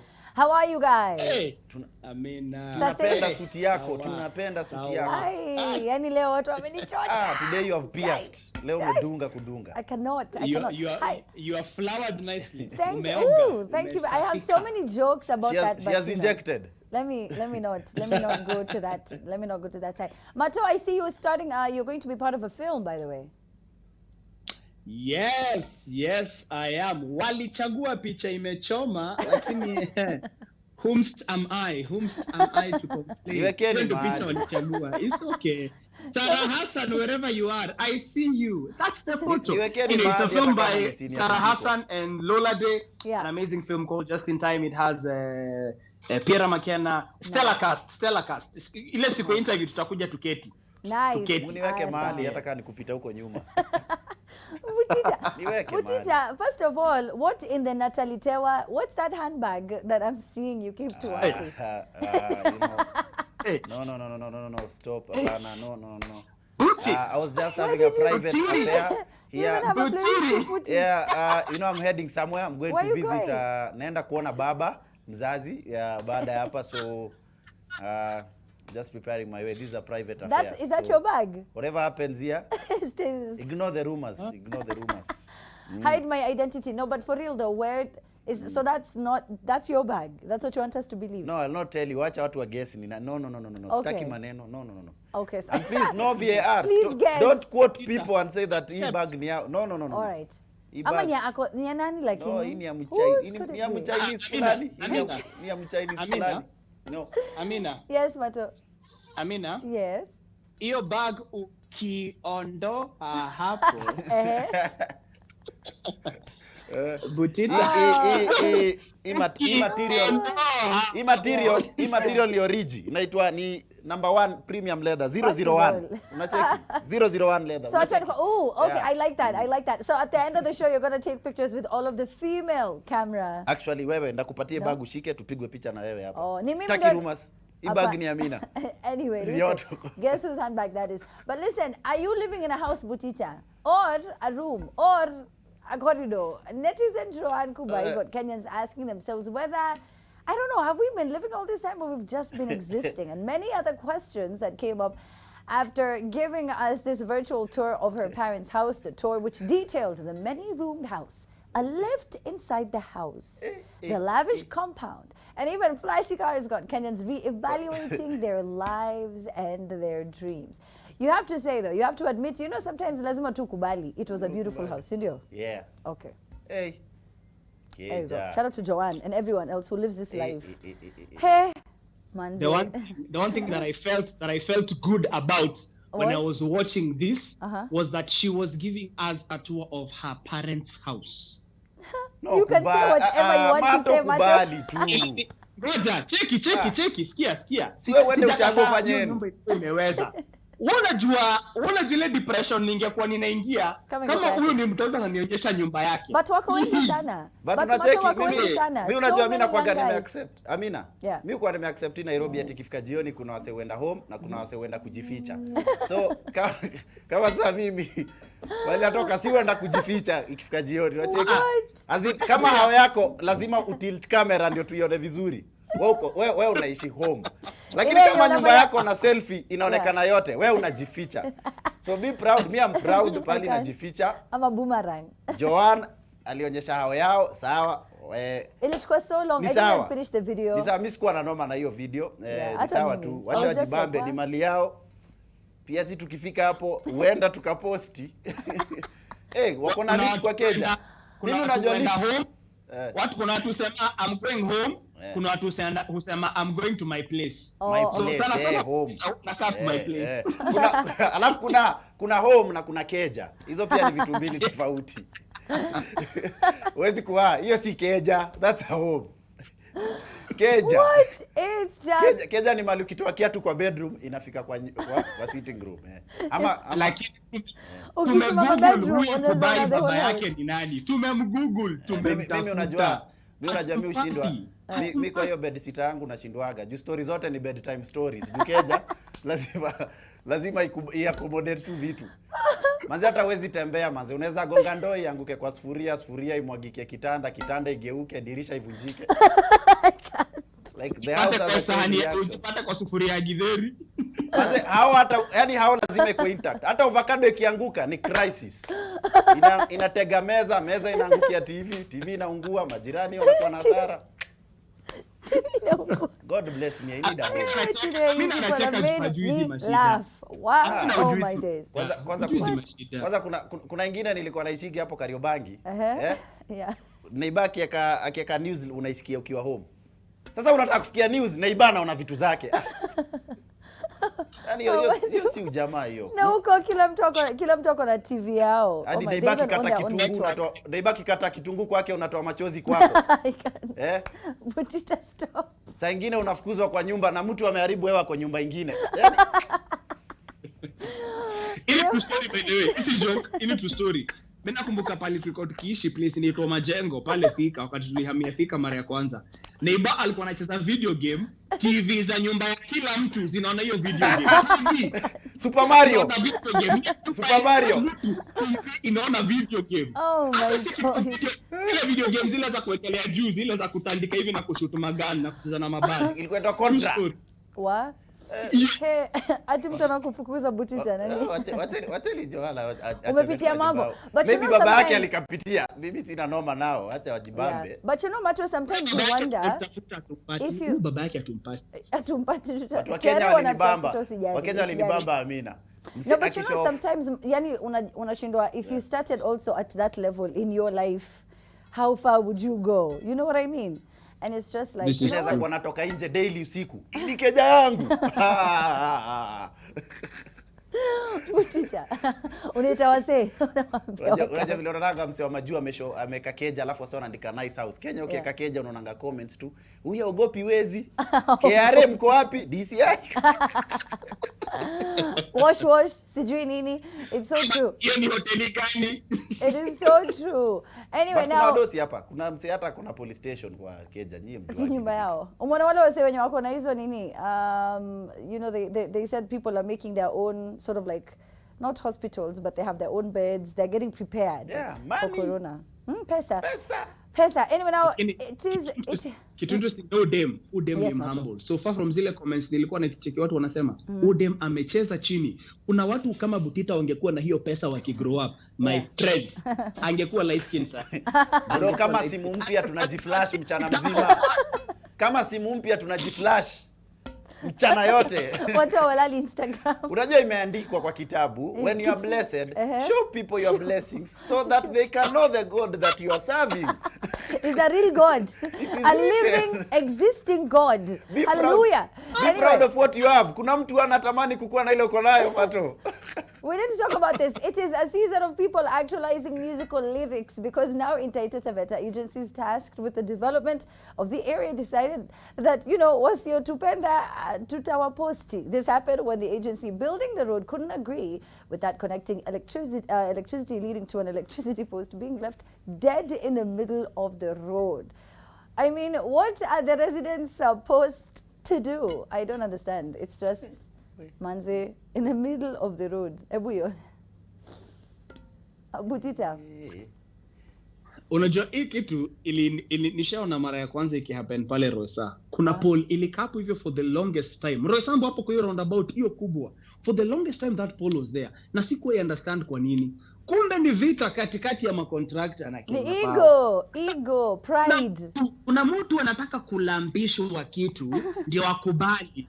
Na watu contractor mazee amepewa contract ya 5 million lakini 4 million imeenda kwa wakubwa. Atatoa tena 100,000 kutoka kwa 1 million yake. Ai, ngumu. I don't understand how they couldn't agree. It doesn't make any sense. I mean, it's so mimi nilikuwa nataka kuongelea hiyo story online lakini sijui mbona story ya stima nikiongelelea tu watu wanaanza wewe ndio giza nyamaza. Like really people stima ikipotea have nothing to do with that. Like there is no relation between Butita and the electricity company bado.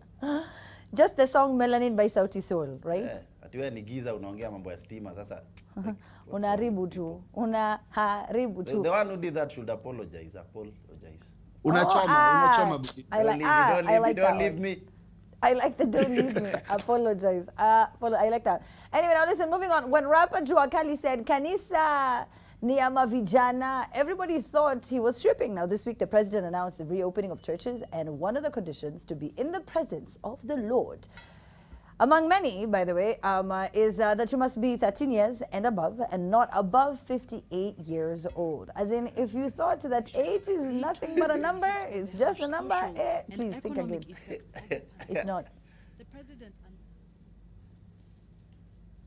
Unajua vile nikumbusha, unajua vile mabounce kwa gate ya kwa entrance ya club. Wataki watu wengi. I think mabao sasa watapata kazi ingine. Kuna club zimefungwa sasa. Waende kanisa. Hakuna wazee na hakuna watoto. But it's they're prioritizing their health. People have to understand that. It's a good measure. I hope wase wataifollow. Although kuna places watu walikuwa na challenge, kuna watu walikuwa wanasema unapatanga church yenyewe already officials wapata pia ni wengi nini. So tuifuate tu because hiki tu ni real na inaweza shika mtu yote. So watoi wazae kaeni home manze, mtalete takeaway jioni. Yeah, that is so true. I mean inaweza shika mtu yote kama Pastor Burale. Uliona hiyo story, si ndio? Niliona story ya Burale na nikajiambia mimi sitaki kucomment juu sijui ukweli. But nikajiambia kama ni msika kwa situation mbaya sana sitaimpoa ya kujoke na hiyo story. True. Yeah, Mato? Lakini Amina, hii criteria ya watu kuingia church. Number 1, yes, wamesema ni miaka between 13 and 58, sawa. So, watakuwa wameacha wale wenye wako below 13 na wale wako above 58 nyumbani. Wataenda, wakutane, labda kuna mmoja atakuwa infected, wapate, alafu wawapelekee nyumbani. That is number 1. That was just me thinking. Number 2, hii criteria ya sasa kati ya hao watu wa 13 to 58 kusieve out wale 100 watakuwa kutoka hapo.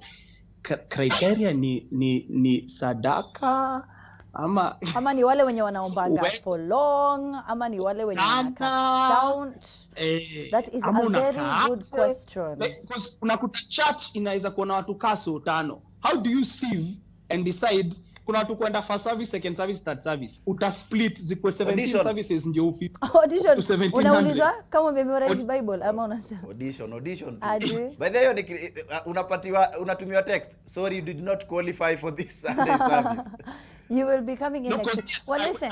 I'm sure I will enjoy going back to church. But hiyo criteria, by the way, wakakuja na kitu concrete waseme sawa, ndio itakuwa njia. Hopefully it works. Okay. Tumemiss church. Well, anyway. So Mato, I like how you've assumed that you will be part of the number that will be allowed to go for the service. So let's see. Some jokes zako zenye unaposting Instagram. I don't know if you'll make the cut. I don't know. Anyway, now listen. He's asked some questions. Do you have answers at the Trend Live #TTTT? We're going to read your comments when we get back right after these short messages.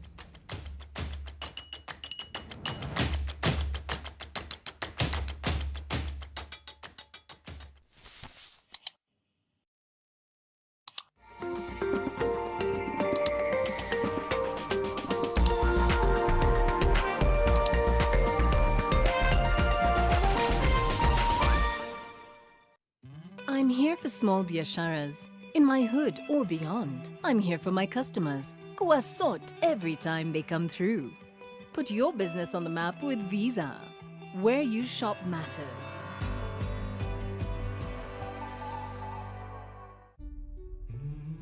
Over the past few months, our country has stood together to keep the COVID numbers down.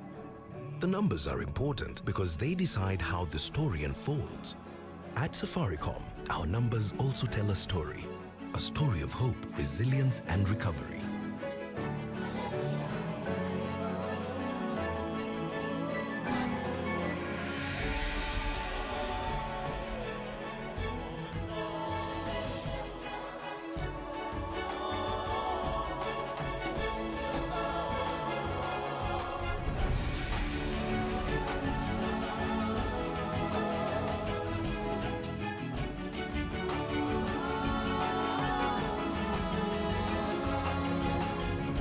Every day, new numbers tell us the same story, that we never let what we can't do come in the way of what we can. Let's keep going.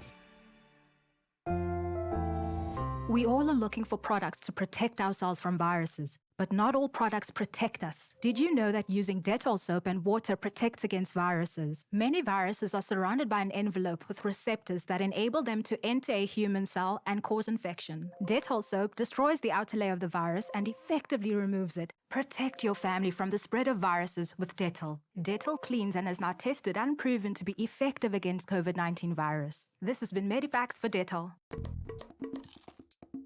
All day, we expect our mouth to do all kinds of things. That is why it needs all-round protection. New Oral-B Pro Health toothpaste. Its advanced technology helps prevent both tooth holes and gum problems that can lead to tooth loss. It strengthens your teeth, giving them all-round protection.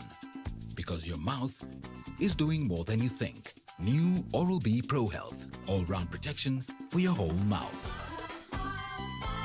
When the world changed, it made us go back to the simple joys and love the little things even more. Like serving up your best, eating together, and sharing more. Now, we'll take nothing for granted. And always remember to taste the simple joys.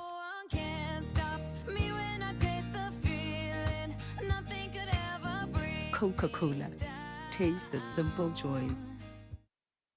So vile nasema, wacha nikubatie statistics. Niko na gamia 1,500. Tunakuwa drapo gamia na kuwa 6,000. 2,000 natengeneza leather, natengeneza viatu, wallet, kibeti, nauza hapa, na batia wewe 50%. Wacha niweke credit nikupigie. Namna gani wewe? Hii mambo ya kuishiwa na credit kila saa? Come on. Nunua hiyo simu ya Vodafone. Calling fiber to fiber is 0 shillings per minute. And it is not expensive. Only 2,999 Kenya shillings. Alo hali wa. Hata fadhali hiyo credit ikae ninunue simu basi. Faibika leo na Vodafone for only 2,999 Kenya shillings. It will always be free to call fiber to fiber. Enjoy the naturally appealing taste of our unique fruit blends. Every sip will delight your taste buds as they explode with flavor. It's only natural you invite your family and friends to your kind of world. An exciting world of 6 different flavors to pick from. Represent who you naturally are with Juice Drink. Naturally ours with no added preservatives. A quality product from Bidco Africa. Disinfect and protect your home with Jik. Jik kills 99.9% of illness-causing germs. Disinfect floors, kitchen and bathroom surfaces, and wash white clothes, towels, and dishcloths with Jik bleach. Just Jik it. When the world changed, it made us go back to the simple joys and love the little things even more.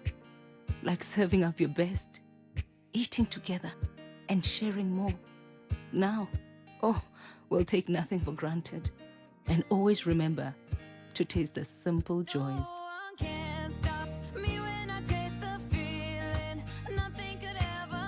Coca-Cola. Taste the simple joys. On Unscripted with Grace. My son is already staying with my folks. I'll give up my daughter for adoption and I commit suicide. I had a plan. Never underestimate the strength of a recovering addict. They've walked roads you couldn't imagine. As she shares her story, it will sound almost like it's off a movie script. I sold even the wardrobe doors of my house. At that point, I even found a buyer for my passport. Did you know passports are bought? And she's here to share with us her journey to recovery. So I hope you will be empathetic, you will stay there and listen to it, and hopefully learn a thing or two. Join Grace Musalame this Saturday from 8 p.m. Victory Gardens Kitengela by Optivan. This gated community is fully developed, filled with ultra-modern value additions. Call us today on 0790 300 300 or visit www.optivan.co.ke.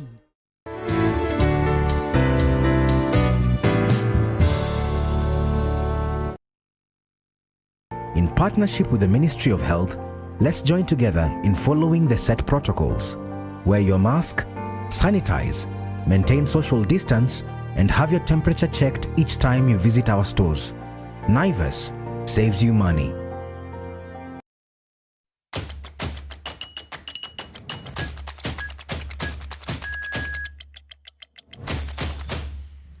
And welcome back. Taking a look at your comments. Max Gita, he says, yo nyumba ni kali design. There's no room for improvement. That is true. Felix says, Butita leo ako juu. Kumbe you are a comedian. Yes, imagine. He does. Who else are we seeing this? Chris Kirwa, who says, hey Chris, how are you? Always watching the show. Thank you so much for the constant support. Anasema opposite ya John's home, when you switch your TV channel, 8 TVs in the houses surrounding your house also change channels. Pogba's pass says, yo joke ya Butita ya 001 leather bag imepita wengi. Haijawapita by the way. Na bado tunauliza hiyo bag ni nani? Butita ana insist ni yake, we have refused. So just tell us who you think that bag is for, okay? Waru says, ati hii Nairobi kuna watu wanaenda nyumbani, kuna wengine wanaenda kujificha. Imagine that is true. I also didn't know that, but I have now learned that today. But thank you so much for the comments. Sialaha says, Amina, your suit tonight, should we call you a flower girl? Yes, you can call me a flower girl. There's also Adam who says, hizi maneno za kanisa itabidi tumelipa sadaka kama entrance. Watu wako na pesa. Saini bracket ya high schoolers wakikula pocket money and the working class. Yes, Mato. Imoja uwezi pita. Alafu, mbona ukieka Twitter dark mode, then usearch Eddie Butita, hakuna results, that is by billion styles. Utajitetea ukiwa upande gani kaka? Kwani mimi ndio brand ambassador wa giza hii Kenya? Ni wewe sasa. Kwani ni nini na nyinyi? Ni wewe. Teni giza zingine.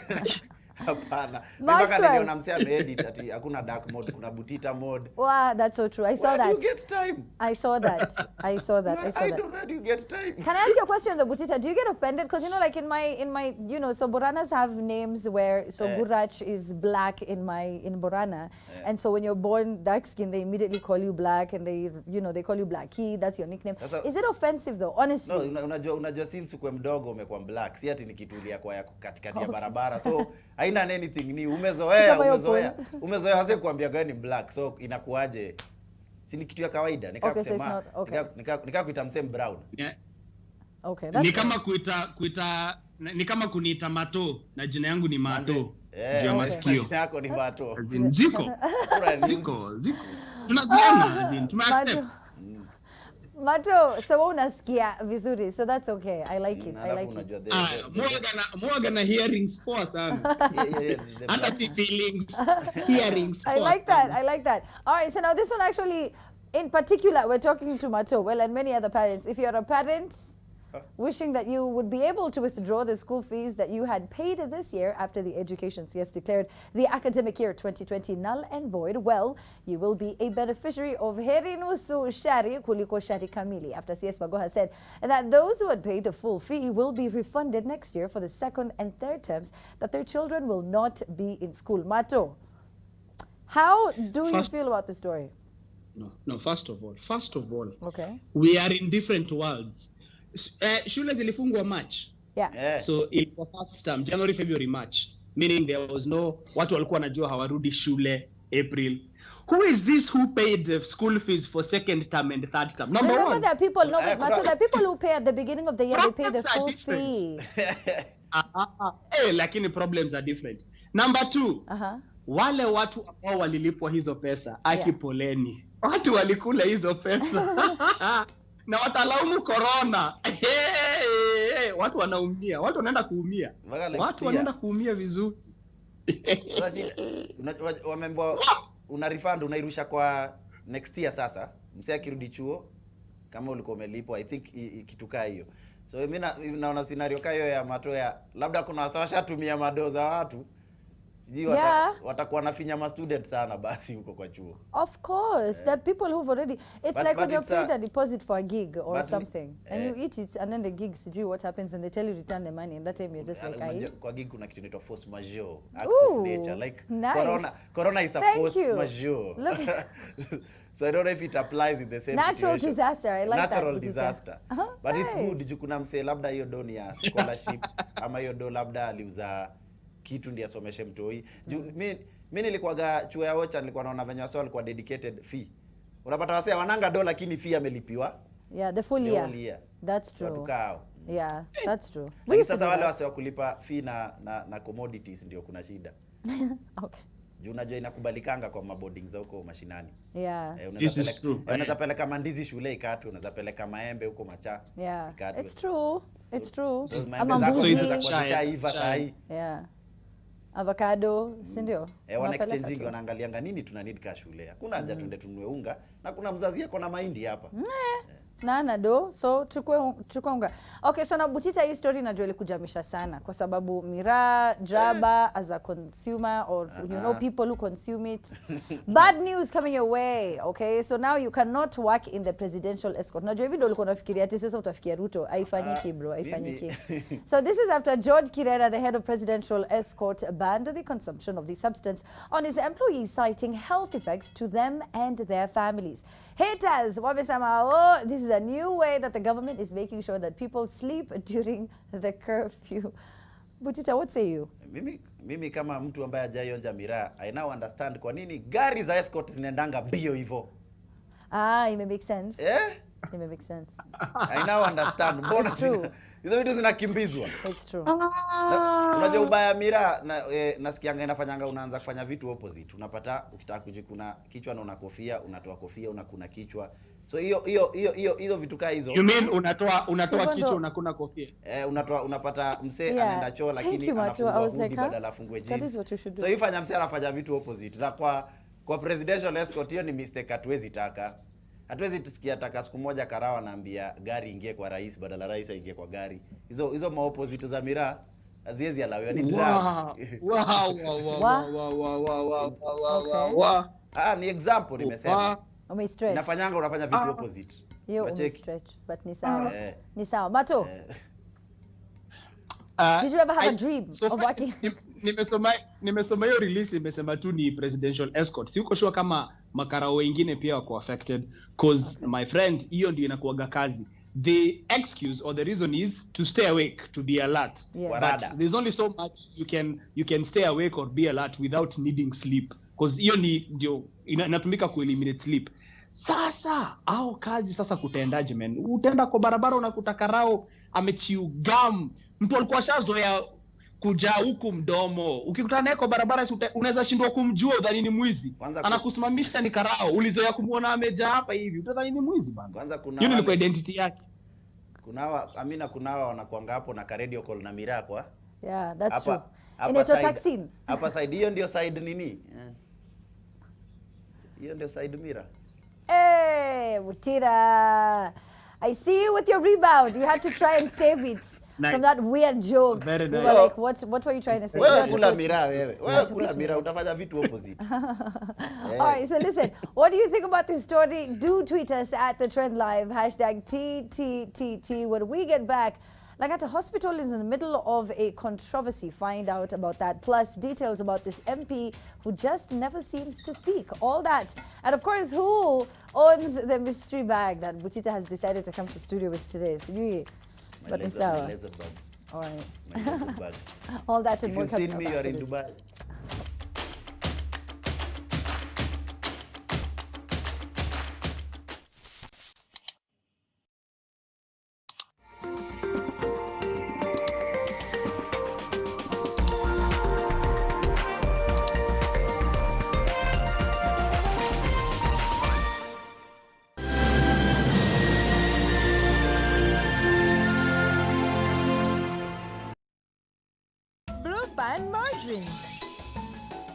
New look, same great taste.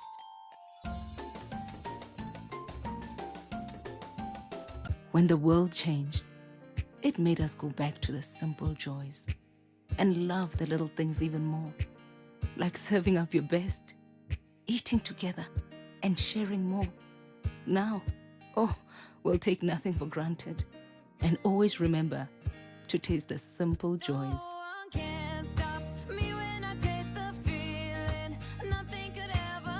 Coca-Cola. Taste the simple joys. Helen Paul. Hello, madam. Would you like to join us on this mission? Yes, but how? Just one question for you. How do you keep your toilet clean? I use regular detergent and bleach for washing and removing yellow stains. I've been using it for years. Oh, madam, the regular detergents and bleach are used for washing clothes. To disinfect your toilet properly, you need Harpic 10X. It is specially made for germs and stains removal. Harpic's thick formula settles on stains and gives 10 times better cleaning compared to regular detergents and bleach. Wow, now I'm convinced, Helen Paul. Really? Yeah. Now that she's part of the mission, the next house is yours.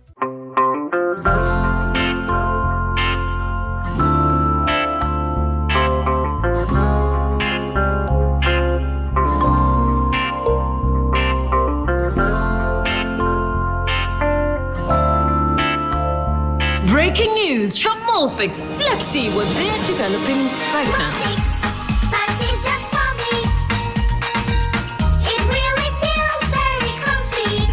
Molfix pants with anatomic fit technology. New Molfix pants, an invention from babies for babies. You should also try Molfix.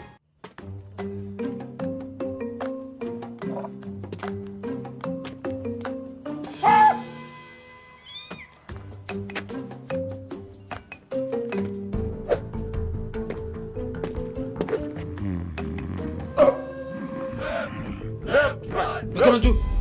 Sasa ruka. Nini? Ulikuwa tatu kuchangamka? Si ungesema.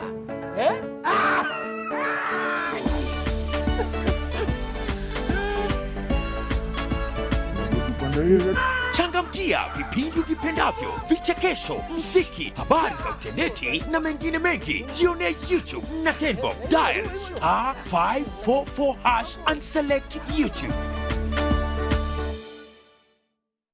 What makes a Kenyan dental mom powerful? I encourage my kids to learn new things. And if they get hurt, I rely on the power of my Dettol's One Capful. To fight germs, it's like my own first aid kit. My family needs protection from germs. I use the power of Dettol's One Capful to disinfect surfaces and clothes to keep them clean and safe from germs. I trust the power of Dettol's One Capful for bathing. The power of Dettol's One Capful protects from up to 100 illness-causing germs. Dettol, Kenya's #1 antiseptic for fighting germs. Become a powerful Kenyan mom with Dettol. Be 100% sure.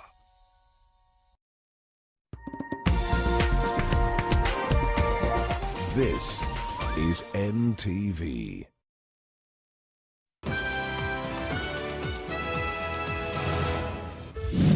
Tonight, reality and faces of the education crisis. He was to resit his KCPE, but now has to deal with the lost year. Nilikuwa na 18 nikiingia form 1, but this imeniweza sana.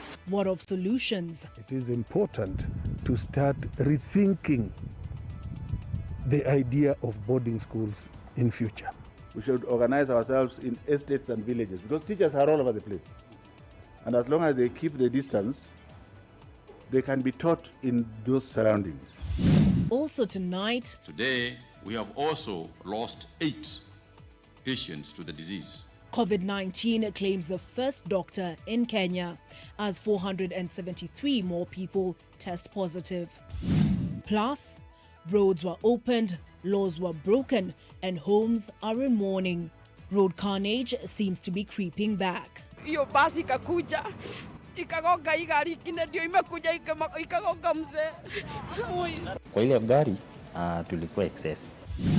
And on Bullseye, new bus, new problems for the Mulembe nation. Wanaenda kwa rais wa nchi kuomba bus. We were not there to be given a bus. Search for a new kingpin. Sidhani kuna mtu anaweza jua siri ya Uhuru Kenyatta kuliko mimi. Living proof that loyalty can buy royalty and happiness.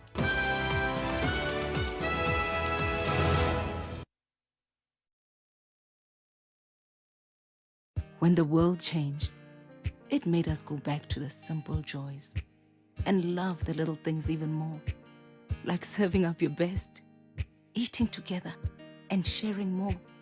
Now, we'll take nothing for granted and always remember to taste the simple joys.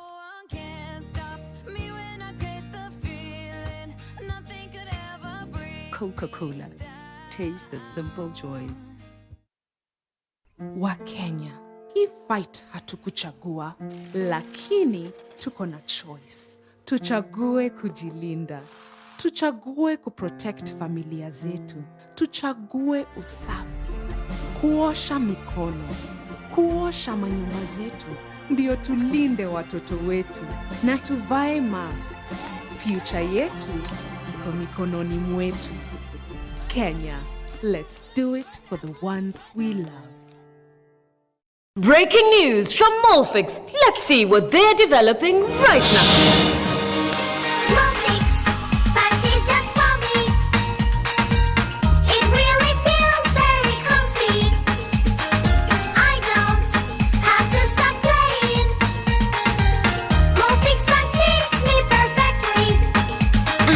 innovation from Molfix just for your baby. Molfix pants with anatomic fit technology.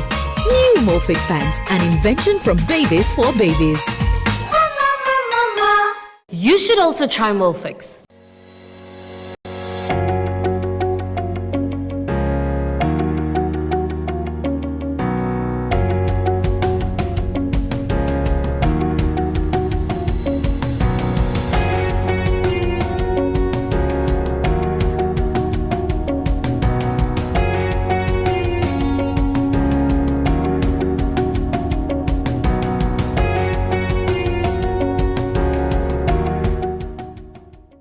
Are you looking for a university that offers quality and affordable education, training and research while nurturing your talents? Chuka University is the ultimate choice. With the state-of-the-art learning facilities, comprehensive curricula, you are guaranteed to achieve your career dreams. Our vibrant student clubs will nurture you holistically. Join our September intake and experience world-class training.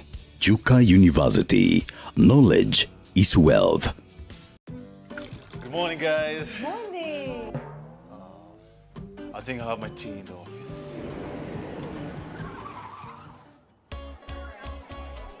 Watunguyas! Kama kawaida. Umeshika! Ati nani umeshika? Njoo. Tulia, nachukua Faraja Premium Tea. Kisha unakoroga. Mama, baba, vijana, watoto, walisema chai ni Faraja. Imeshika. Chai yenye quality ya kipekee kwa bei nafuu. Faraja Premium Tea. Imeshika. The Aerial Guarantee.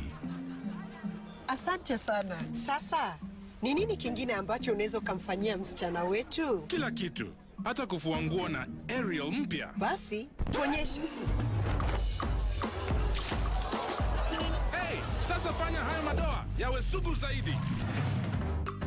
Sasa tufue kwa kutumia sabuni yako na kutumia Aerial mpya. Aerial sasa inapatikana kwenye pakiti mpya. Unaniamini sasa? Aerial huondoa madoa sugu kwa mwosho mmoja. Ijaribu leo uamini.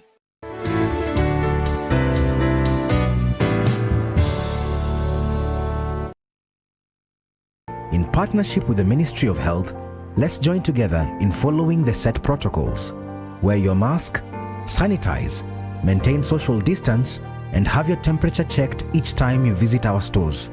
Naivas saves you money.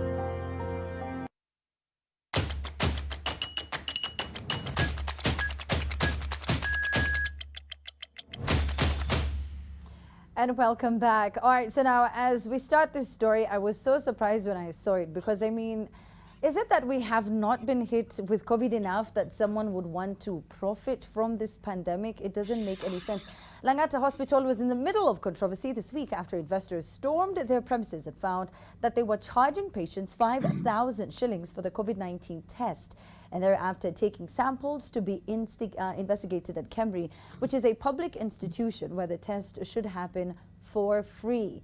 Mato, I know this story particularly upset you. What are your thoughts? Najua hii Kenya kuna vitu zilienda on a break wakati COVID ilianza. But clearly vitu kama kuna vitu hazikuwa zinafaa ziende on a break kama utu. Humanity. Vitu kama like humanity, exactly, humanity. That was not supposed to go on a break. And especially when you're profiteering from people's fears, because that's the number one thing that COVID brought to Kenyans, fear. Watu wanauoga. Mtu anakuja anatoa pesa yake kwa mfuko, angalau akonfirmiwe.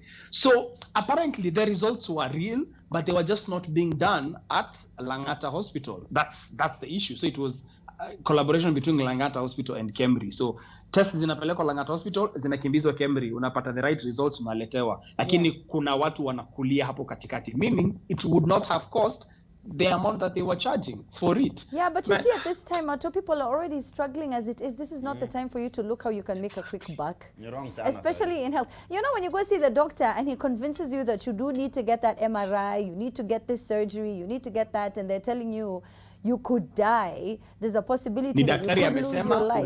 Daktari amesema, daktari ndo anajua. So then when when you take advantage of people's, despair and desperation, I don't know, you're right. I saw this and I remember a quote. There's a friend of mine called Kennedy Crazy, was a good quote. People before profits. People before profits. Like, we should live a life of putting people first. It should be. Before profits. It's not how it is, but it should be. It should be people before profits. Muhimu sana. Kweli Think kabisa. of people first. Yeah. All right. Well, now, there is two MPs. Now, Kapseret MP, Oscar Sudi, this is, as in when I saw it, it's just very interesting. Now, it looks like it's not only in crime where people are paid for their silence. This became apparent after Mzalendo Trust, which is a parliamentary monitoring organization, raised concerns that two members of parliament, Kapseret MP Oscar Sudi and his Nakuru Town West counterpart, Samuel Arama, have made zero contributions in the National Assembly since, get this, 2017. The big question here remains, is there a way, someone can represent their constituents but in silence? Alianza kuvaa mask kitambo. Nakumbuka story tukiongelea bado last year. I think there's at some point last year we talked about this, members of parliament they were elected to go and make noise. Now, you'd assume that because clearly legislation is all about noise. Honestly,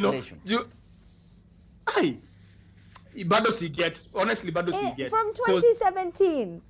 That's a long time. You want to tell me there has been nothing pressing from your area that yani imekuasha tu once, yani something has happened, it's a huge tragedy, no one else is talking about it. What? Niju sisi badala tuchague watu hata leta bills, tunachagua watu wanaenda kulipa bills. Nice. So inakuwa different sana. Make wise decisions. Poetic justice. I feel like a spoken word artist. You really sounded like one. Let me just tell you. Mato, yes, go ahead before we wrap up. Ni kelele ina gani ambayo ideally mtu cause ni kelele tu, mtu kuongea tu. Hiyo ndio at least kuchangia metric anything. So mtu akisema yes, I agree or no, I oppose. That's it. At least hiyo inaonyesha kuna contribution fulani umeleta kwa kitu, unacheki. No, but you're all there to represent your constituents. You are a lawmaker and Mato, huwezi, no, Butita huwezi kuniongelelea. Mi sasa sinkiana labda nitazungumzia Marsabit. Right? So Marsabit, now we're talking about insecurity. We have people who are dying from hunger. We have different issues. So now if you're talking about maybe Kisii, maybe you can talk about teenage pregnancy or I don't know what. So you just can't tell me for all these years, that there are no issues in your constituency. This is true actually.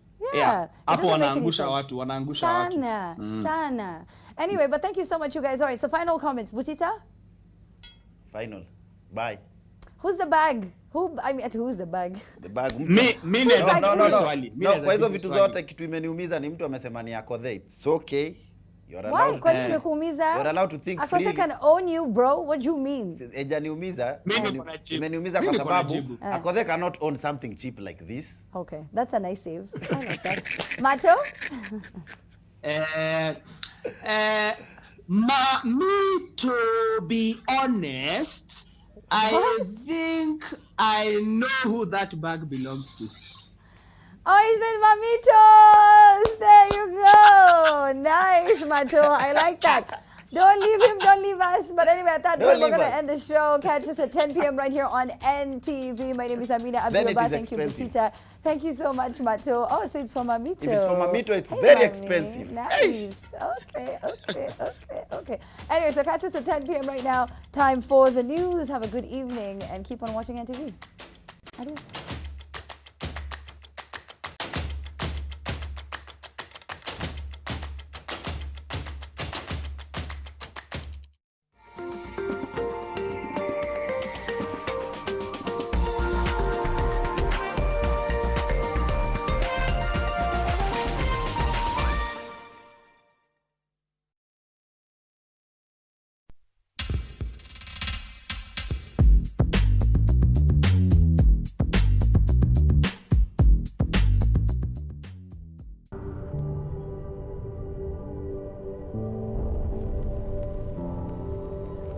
Beat sensitivity pain fast with Sensodyne Rapid Action for clinically proven relief in 60 seconds. Kenya, like other countries in the world, is faced with an unprecedented crisis as a result of COVID-19 pandemic. KenGen is the leading electricity producer in the East African region. Currently, we generate a total of 1,803 megawatts drawn from hydro, geothermal, wind, and thermal. In response to the coronavirus pandemic, we have deployed mechanisms to ensure electricity generation continues uninterrupted during this period of uncertainty. We come to work for you to ensure you have reliable electricity supply even during these hard times.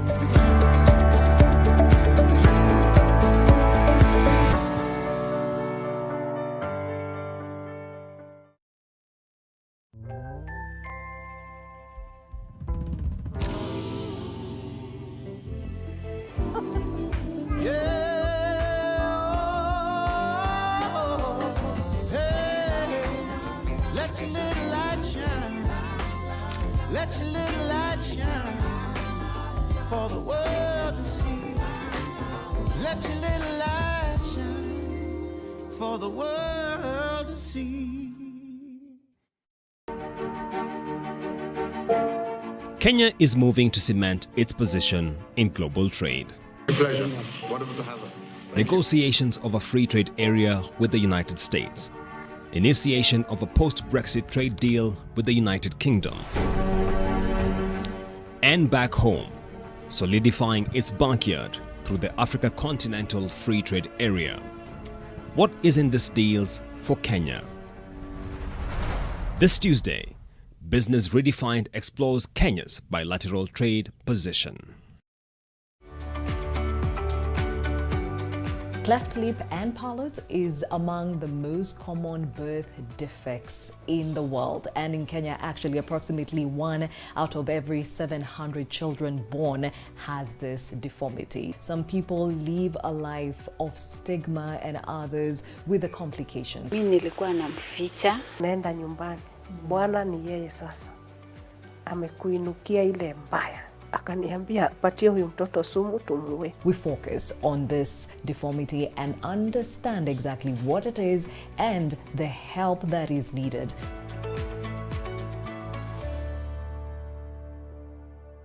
Cynic's Android TV launch. A stock in a move fast. Yani watu wananunua unaachwa nini? 21,799. Android TV yenye remote inaongea. These promotions will be running from the 15th to the 21st of July. Je, maumivu ya kichwa na kukosesha amani? Kaluma Strong hutuliza maumivu ya kichwa, maumivu ya mwili na hata huondoa joto jingi mwilini. Kaluma Strong ina aspirin kama kiungo. Maumivu yakizidi, muone daktari. No matter what they do, a number one or a number two brings me closer and closer to you. New Ace Toilet Cleaner comes in 6 variants and fragrances that kill 99% of germs, leaving your toilet beautifully clean and fresh. My love is true. I'll always stand by you, 'cause you make me feel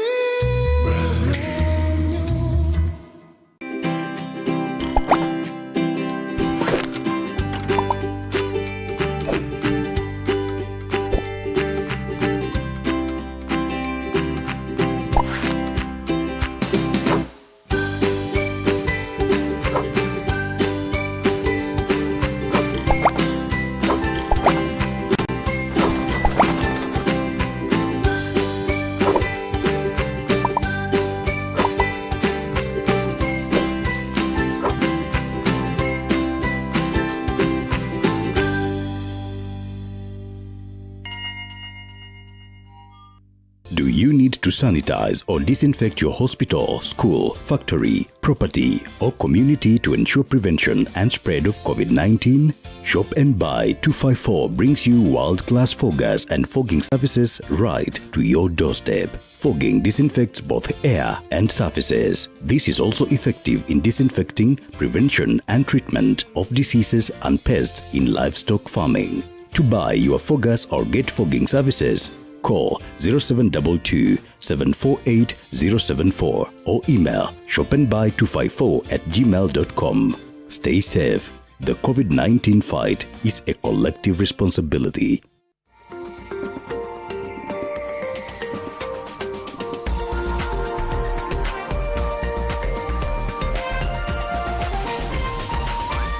This is NTV.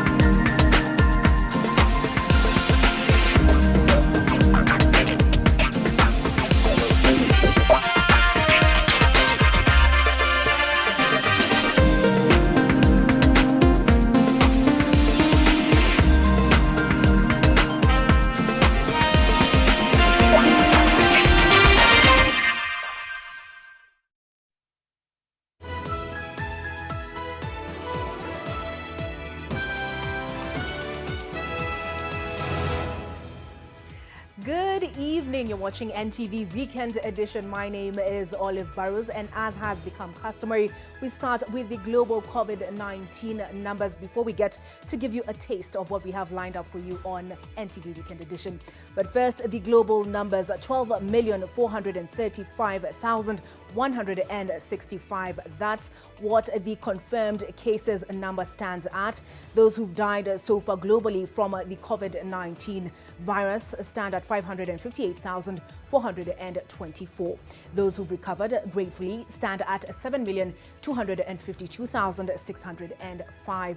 Now let's take a look closer home, and that is at the Africa continent. Our confirmed number of cases stand at 546,417.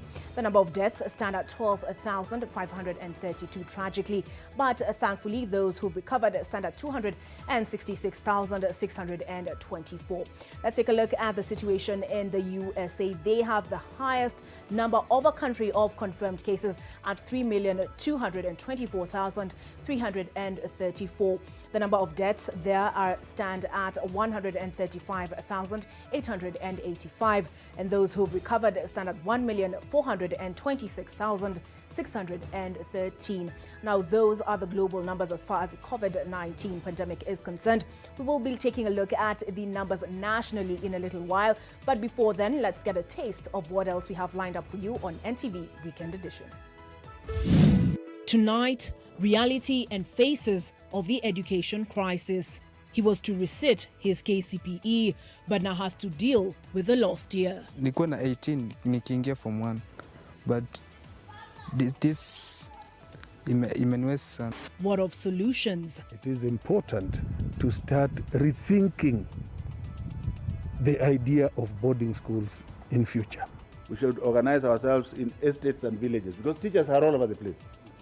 And as long as they keep the distance, they can be taught in those surroundings.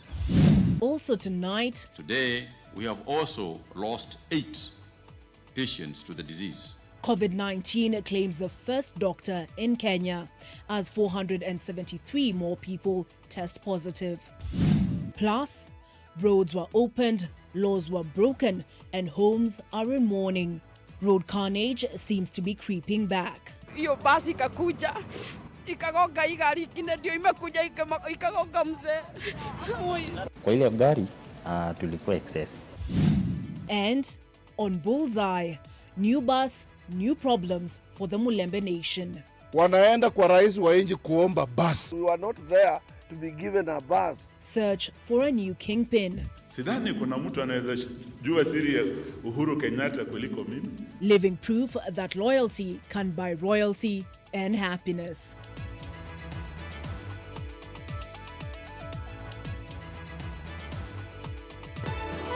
This is Weekend Edition with Olive Burrows.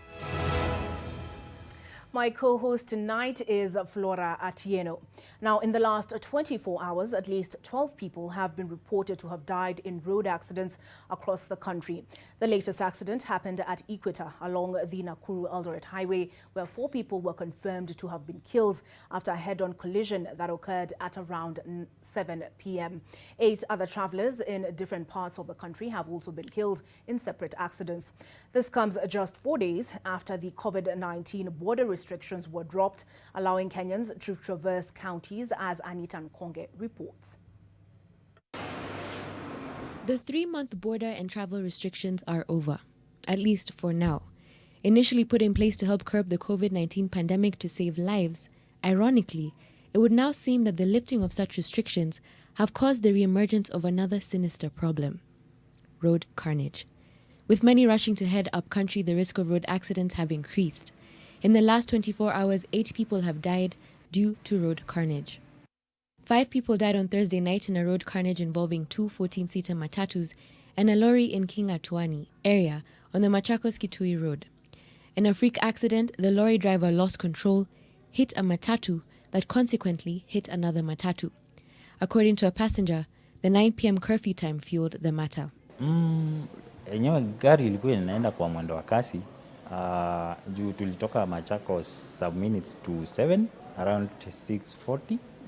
So nadhani dereva alikuwa anaharakisha ili masaa ya curfew isimpate kwa barabara. So wakati alikuja na hiyo speed ni kama kuweza kumanage kucontrol ile gari wakati tulipatana na ile lori. 3 passengers perished on the spot. 2 others succumbed to their injuries while receiving medical attention, and 13 others are currently nursing critical injuries at the Machakos Level 5 hospital.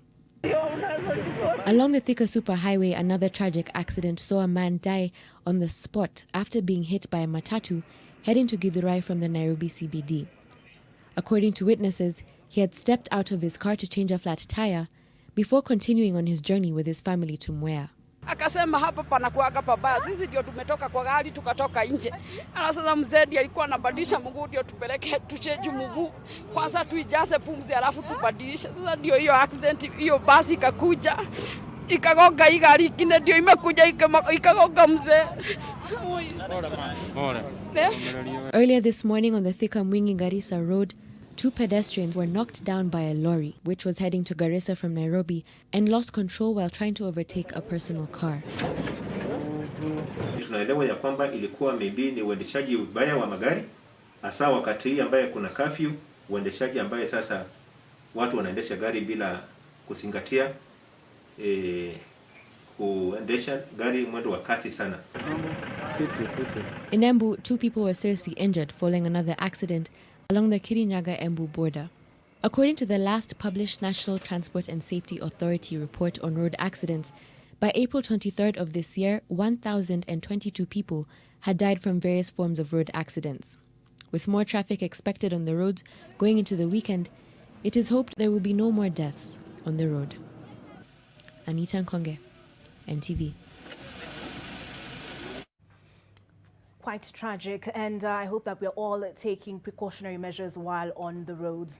Well, to matters education now. A student in Bungoma had hoped to sit for his second attempt at the Kenya Certificate of Primary Education. At 17, his hope for a better shot at good results will have to wait until next year. This means that he will join Form 1 on the cusp of adulthood as he turns 19. This is the learning curve for pupils and students forced to repeat another year on account of flattening the COVID-19 curve, as Charity Mwangi reports. Newton Sifuna was looking forward to successfully acquiring his Kenya Certificate of Primary Education after sitting the finals this year. But he is now facing utter disappointment, literally. Last year was disappointing enough as he had failed to hit his target in KCPE, but he braved the possibility of embarrassment and agreed to repeat, despite being old enough to be clearing secondary school. Kulingana na matarajio yangu na matarajio ya wazazi wangu, si kuperform mzuri. Sana likabidi nirejee. At this time of the year, he will be digging deep into his books with the hopes of a successful harvest. But the harsh reality is that he can't just sit around and pout, but has to give his mother a hand and plow. This year, inatakikana ni mwezi wa 8 nifikishe 17. Sasa nitaka nini from next year nikuwa na 18 nikiingia form 1, but this imeniweza sana. He tells us that most of his classmates are between the age of 13 and 14, and so he feels out of place in his class. He is frustrated by the pandemic that has disrupted the academic calendar. And tulipokuja walisema at baada ya mwezi mmoja tulifaa turejee mashuleni, lakini kulingana na janga lenyewe kusambaa likapita wasongeshe. Profesa Makoha angesema watoto wa darasa la 8 na kidato cha 4 waweze kurudi shule na wafanye mtihani wao, hata kama hao wengine madarasa wa nyuma waweze kukaa nyumbani, lakini hao wenye wanaenda kufanya mtihani angewaachilia waende wafanye mtihani wao. But the cabinet secretary's orders remain. He reiterated the same today during a fact-finding mission for technical colleges in the North Rift. I had said the year is lost as far as opening primary and secondary schools are concerned. But learning has not stopped. The CS has challenged Kenyans to be innovative in providing opportunity for learning for the children for the remainder of this year. We must continue to provide e-learning support to as many children as possible. And not just that, but even possibly do cautious physical tutoring. We should organize ourselves in estates and villages because teachers are all over the place. And as long as they keep the distance, they can be taught in those surroundings. However that will practically play out, Newton can only rely on what is in his hands. Right now, it is this hoe, and in his heart, hope, while trying to actively keep his brain engaged. Charity Mwangi, NTV. What do you make of the Education CS's suggestion that people can organize themselves as teachers are all over the place in the estates, in the villages? Tweet us using the @NTVKenya hashtag. Now, should boarding in schools be stopped in the country in order to avert future academic disruption in primary and boarding schools due to outbreaks of the pandemic? The Kenya Secondary School Heads Association Chair, Kahi Ndimuli, says that boarding schools are ill-prepared to contain the pandemic due to their inability to maintain social distancing. In a quick rejoinder, Education Cabinet Secretary George Magoha says the learning institutions are capable of effecting COVID-19 measures and might even resume studies before next year, as NTV's Seth Olale tells us. Boarding schools all over the country are busy putting on measures aimed at preventing the spread of coronavirus when learning resumes in January next year. However, according to Kenya Secondary Schools Heads Association Chairman Kahi Ndimuli, they're not boarding. If all the dorms are still congested now, and we have 6 months, how fast will we have put up dormitories and classrooms to encourage social distancing? Mismanagement of boarding schools is now being blamed for disruption and eventual suspension of academic studies in the country, and stakeholders are campaigning for total disbandment of boarding facilities in the country. Is it still tenable? Is it still an idea that we should continue investing in? This needs a national discussion because COVID challenge has shown the weakness in management of boarding schools whenever there is a pandemic. However, Education CS George Magoha says learning can still continue as long as COVID-19 measures are fully effected, adding that learning might resume before next year. Have a large number of students, you will then have to decide which ones you bring in first, and you must conform Because if you don't conform and there's a... Even if resumption of schooling is not possible this year, certain stakeholders have cast doubt over the smooth resumption in January 2021 unless the government bails out both public and private schools financially.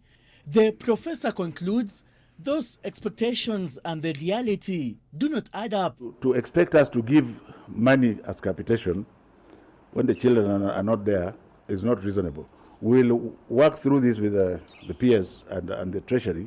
The COVID-19 measures in education requires that a student maintains 1 meter social distance, at least at all areas, including this dormitory.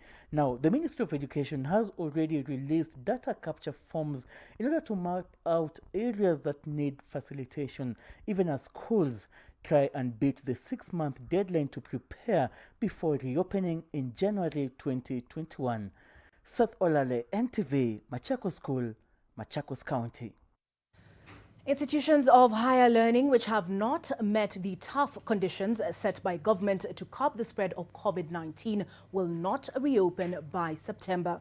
And as our reporter Gabriel Kudaka explains, Education Cabinet Secretary George Magoha advised these institutions with a larger number of students to set up makeshift learning structures or consider reopening in phases. Professor George Magoha's fact-finding mission on the state of preparedness for technical colleges in the North Rift region started early at the Tambach Teachers Training College. He instructed the management on guidelines to enable the college meet the requirements for reopening. Very minimal water points that are required. There's a lot of flowing water here, so that should not be a problem. Despite the fact that they were hoping to have 4 children in one cubicle, we have seen together that they can only have 2. So the principal is going to go to work backwards to find a formula for reopening. The CS was not impressed with the provision of the 1 meter apart rule. We've seen 2 classrooms. One was perfectly done, the other one was not, and the answer to that is that she should use simple masking tapes or other kinds of tapes to measure 1.5 meters from one head to another head. The classrooms and accommodation rooms are not the only area of concern. Most of the COVID spreads through the kitchen staff, and I have also advised her to put the sanitizers there so that they can sanitize as many times as possible as they are cooking. And the reason for this is that if you have COVID yourself, then you keep it to yourself. Professor Magoha then officially launched the Tambach Sub-County Isolation Center with a 5 ICU bed capacity, which has crucial equipment like the ventilators. Sometimes back it was reported that Elgeyo Marakwet has 0 ICU beds with 0 ventilators.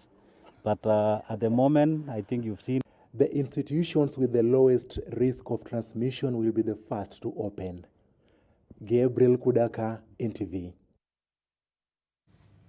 It is a Furahi Day, so how's about we kick back for a bit and enjoy some reggae. No, not the BBI kind, but the Maroon Commandos kind. As my colleague Jane Ngoiri would say, tukule reggae ya kijeshi kidogo.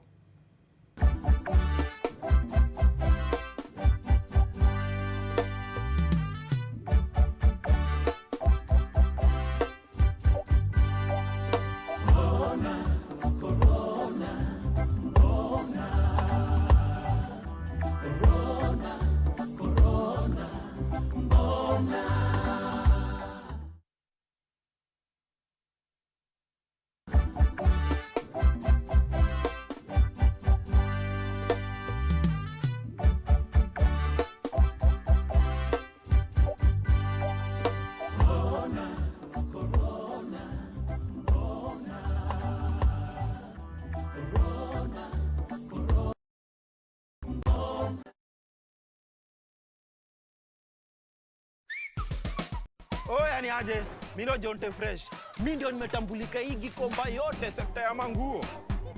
Jumio transform nguo ordinary za mtush zenye ziuka mna hii harufu ya bale into the freshest igi koshi yote.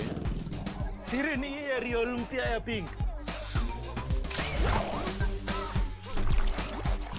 Na kushow mtush zinang'ara kung'ara kushinda kamera. So clean, so fresh. Ma customer unaisana na hii story. Ninatumia Ariel touch of down mpya tu.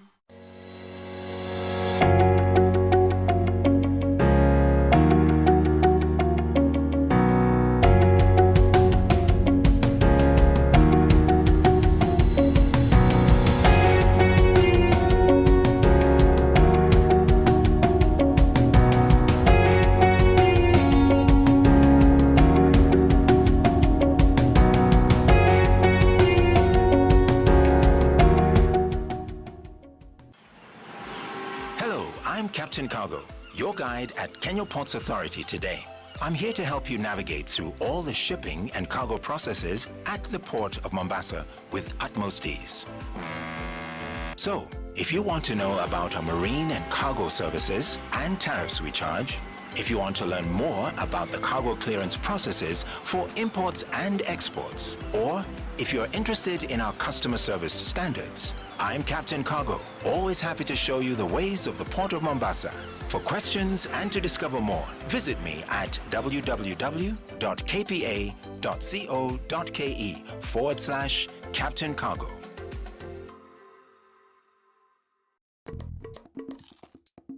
All day, we expect our mouth to do all kinds of things. That is why it needs all-round protection. New Oral-B Pro Health toothpaste. Its advanced technology helps prevent both tooth holes and gum problems that can lead to tooth loss. It strengthens your teeth, giving them all-round protection. Because your mouth is doing more than you think. New Oral-B Pro Health. All-round protection for your whole mouth.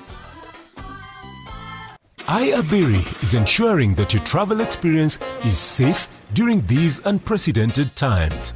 Our network of over 40 bus companies has committed to maintaining highest standards of sanitation, providing water or sanitizers, checking all passengers' temperatures, and sterilizing waiting bays and buses frequently.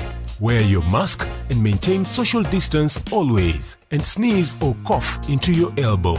Book your ticket online via iAbiri and use our cashless payment options to play your part to win the COVID-19 war. We have continued to receive reports of domestic violence. And I believe that we are in a situation where each one seems to be groping in the dark. There's a certain sense of loss. People are trying to find their feet in this new environment. Life expects responsibility from us and asks us to give the best of ourselves in the circumstances. Our following of Christ the Good Shepherd should enable us to have more compassion and concern for the vulnerable. These are the moments to mind the life of children. May the Lord give us the courage to care for each other and to be brave together, knowing that we are not alone. For the Good Shepherd, who shed his blood for us, is with us to give us an assurance of life to the full. Wakenya, hii fight hatukuchagua, lakini tuko na choice. Tuchague kujilinda. Tuchague kuprotect familia zetu. Tuchague usafi. Kuosha mikono. Kuosha manyumba zetu. Ndio tulinde watoto wetu. Na tuvae mask. Future yetu iko mikononi mwetu. Kenya, let's do it for the ones we love. Katika miezi michache iliyopita, nchi yetu imesimama pamoja kuweka nambari za COVID chini. Nambari hizi ni muhimu kwani zitaamua jinsi mambo yataendelea. Hapa Safaricom, nambari zetu pia hupeana hadithi. Hadithi ya tumaini, ukakamavu na upinduzi.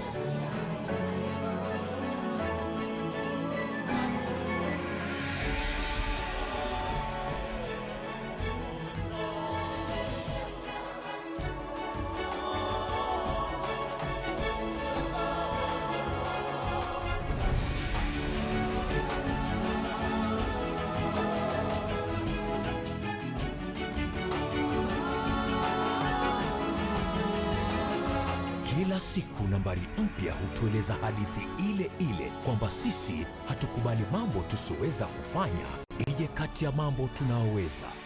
Tuendelee kusonga mbele. On Unscripted with Grace. My son is already staying with my folks. I'll give up my daughter for adoption and I commit suicide. I had a plan. Never underestimate the strength of a recovering addict. They've walked roads you couldn't imagine. As she shares her story, it will sound almost like it's off a movie script. I sold even the wardrobe doors of my house. At that point, I even found a buyer for my passport. Did you know passports are bought? And she's here to share with us her journey to recovery, so I hope You will be empathetic, you will stay there and listen to it and hopefully learn a thing or two. Join Grace Msalami this Saturday from 8 p.m. Victory Gardens Kitengela by Optivan. This gated community is fully developed, filled with ultra-modern value additions. Call us today on 0790 300 300 or visit www.optivan.co.ke.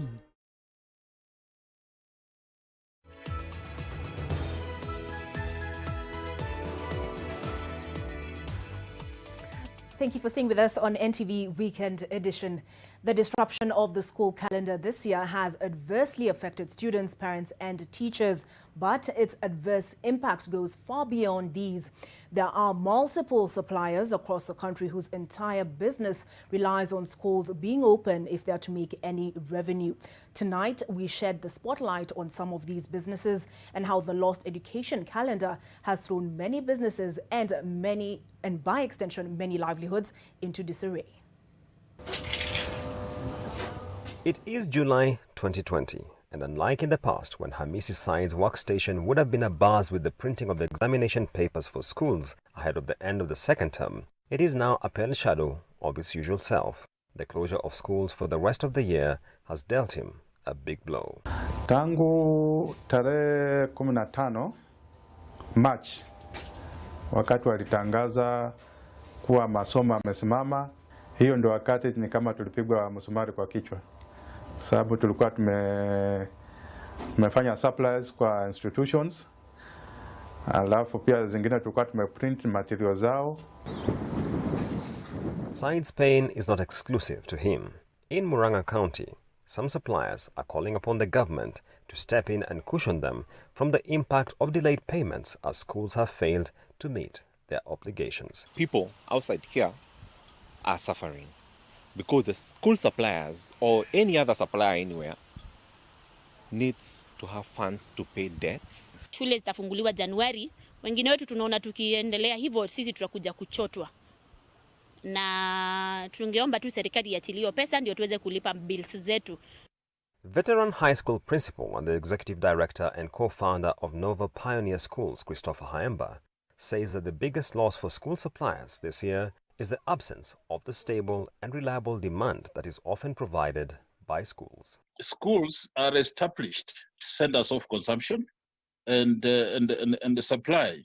For suppliers, this is a consistent, organized, dependable centers of consumption for their services and the goods. Haemba proposes that the government could ring-fence some of the funds in the COVID-19 emergency kitty to provide a lifeline for verified school suppliers. Some of these COVID-19 funds that are coming in, they could go towards, mitigating this kind of situation. In President Uhuru Kenyatta's 8-point agenda to reignite the economy, the education sector is set to receive 6.5 billion shillings for the hiring of an additional 10,000 teachers and 1,000 ICT interns to support digital learning. The sector needs are evidently greater and more immediate than the scope of the funding. Julians Amboko, NTV. Fear has gripped residents of Turi village in Molo Saba County after 17 people at St. Andrew's School, Turi, tested positive for the COVID-19 virus. The 17 are among the 23 patients that were reported in Nakuru between Wednesday and Thursday. Residents of Turi area in Molo Sub-County are living in fear of contracting COVID-19. This is after 17 staff members at International School St. Andrew's School Turi in Nakuru tested positive for COVID-19. The school says that the individuals live on the school compound and that reports of there being students who are still at school are false, as they were released in March as per the government's directive. The school admits both local and international pupils and students. According to the school's chairman of the Board of Governors, Mbuvi Ngunze, the infected persons are symptomatic. He adds that the initial tests were done as a routine exercise. More tests have been carried out today, Friday the 10th of July. The county government of Nakuru says that the 17 are among 24 samples picked from the institution and taken for testing. According to authorities, the infected are aged between 1 year old and 46 years old. Tulikuwa tunasikia corona iko mbali, lakini saa hii iko hapa kwetu Centrado. Kuna watu wanafanya kazi huko na sisi kama wakazi hapa huwa tunachanganika nao, so kwa hivyo tungeuliza kani kwa uwezo na uwezekano waweze kani kupimwa, ndio hata sisi tuache kukaa na uoga, juu tuko na uoga kaa sisi watu wa boda. The health department has kicked off the contact tracing process to help contain the spread of the virus. Rozongoi, NTV. Tension in Turi is too real. Now, COVID-19 has claimed its first doctor in Kenya, and that is Dr. Doreen Adisa Lugaliki. She died while receiving treatment at the Aga Khan Hospital, as Health Cabinet Secretary Mutahi Kagwe also confirms that she's among 8 Kenyans who succumbed to the disease in the latest daily report. NTV's Kevin Mutai now reports on the latest in the COVID-19 status on a day when the largest number of new patients has been recorded. If we could stand in silence for just 1 minute in honor of the fallen doctor. A moment of silence for a frontline worker whose fight has been silenced by the very enemy she was fighting and helping others triumph over. Thank you very much. Dr. Doreen Adisa Lugaliki, a gynecologist at Nairobi South Hospital, contracted COVID-19 in hospital while attending to patients infected with the disease. She was admitted at the Aga Khan Hospital, Nairobi, from where she passed on early this morning after having been hospitalized on Monday night. It is always painful when life is lost, but even more painful when it is a front-line worker, and more so when it comes on the line of duty. The stab of the coronavirus disease has stung harder, even as the ministry confirms that 292 medical officers in the country have contracted the virus. She is among the 8 Kenyans who succumbed to the disease, according to the latest daily report, which has seen the largest number of new patients in a day. Out of a sample of 6,979, nearly 7,000, a total of 473 people have tested positive to coronavirus disease just in the last 24 hours. The total number of people who have tested positive in the country stands at 9,448, with Nairobi's 5,188 being the highest on county basis. Mombasa comes second with 1,720. 42 counties across the country have COVID-19 patients, with 2,733 people having recovered. The ministry says that 44 people are currently in the ICU, with 22 on ventilatory support. Most of the infected are male, according to the government, which also points out that 90% of those in Kenya who have contracted the disease being asymptomatic. Majority of our people are asymptomatic. That has accounted also for a low mortality rate in our population, which as of today stands at about 1.9% compared to the global average of 6.7%.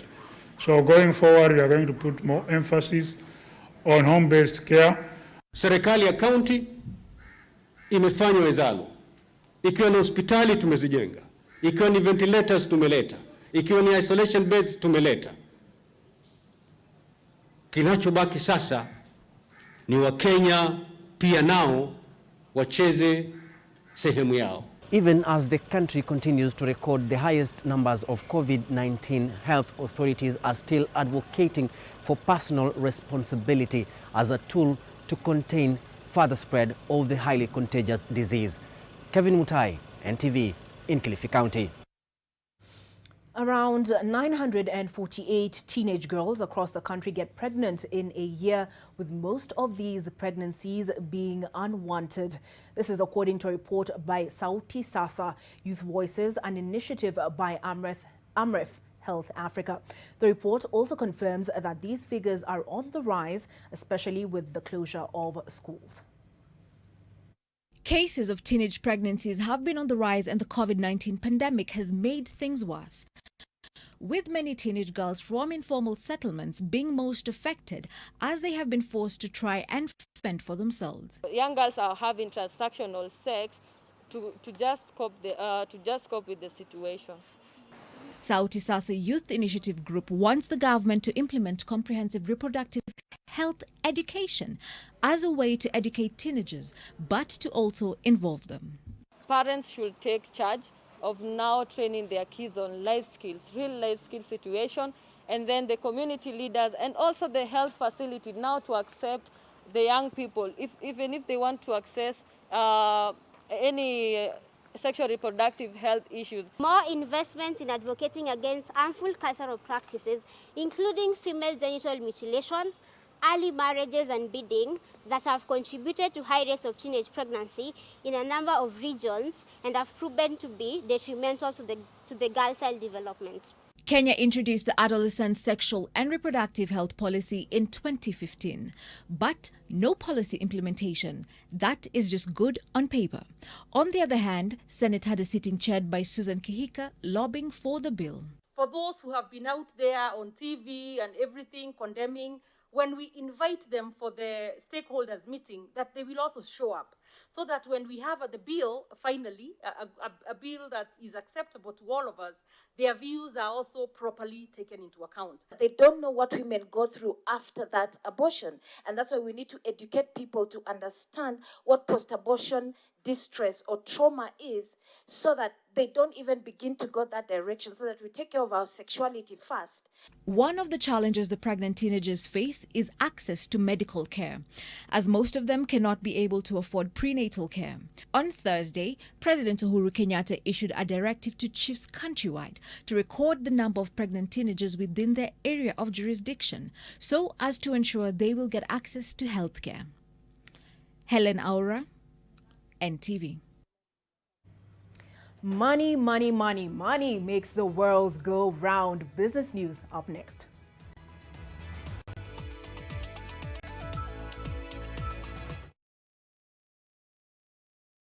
For a better tomorrow, don't forget to do the 1, 2, 3 with Colgate every night.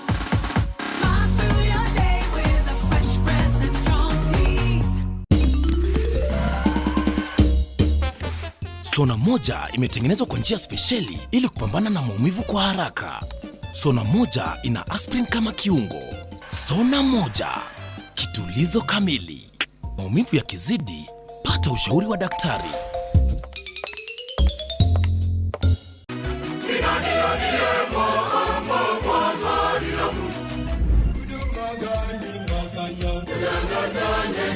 Get this and more Christian music only on Angaza Music. Get Angaza Music for 10 bob daily inclusive of 50 MB data bundle.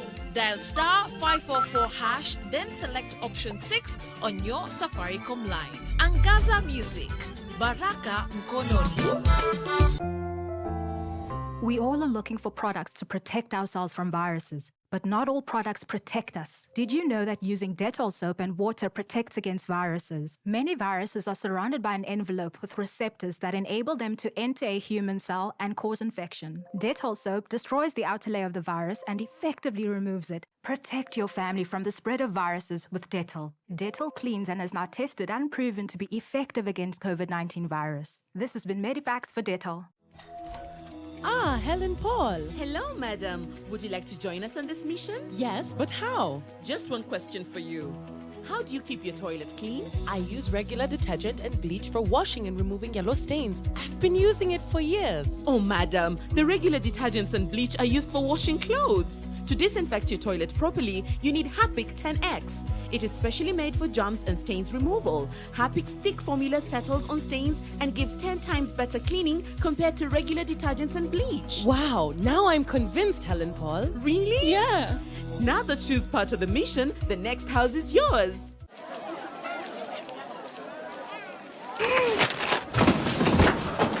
Do your gums hurt?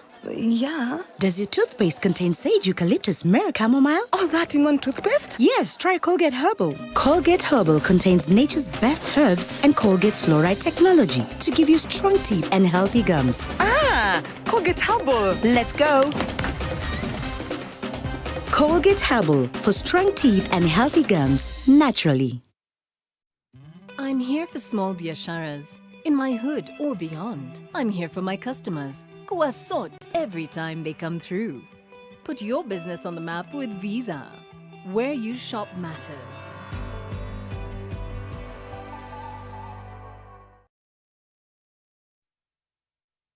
NTV Business News in association with Kenya Ports Authority. Growing business, enriching lives. We start with news from the tea sector, and Agriculture Cabinet Secretary Peter Munya has encountered a fresh setback in his push to institute reforms in the tea industry, with the High Court issuing orders to prevent the setting up of a national steering committee to drive the reforms. Late last month, the CS gazetted a notice appointing an 8-member committee to evaluate the necessary changes in the tea value chain. The process to put in place the committee was challenged by Benson Milimo, a lawyer representing the Kenya Tea Development Agency. Milimo argued that some of those appointed to the committee have court cases in matters relating to the agency and could therefore be biased against KTDA. Lady Justice Pauline Nyamwea, in her ruling, said that the matter meets the threshold for an arguable case and directed that it come up for mention on the 21st of September 2020 for further directions.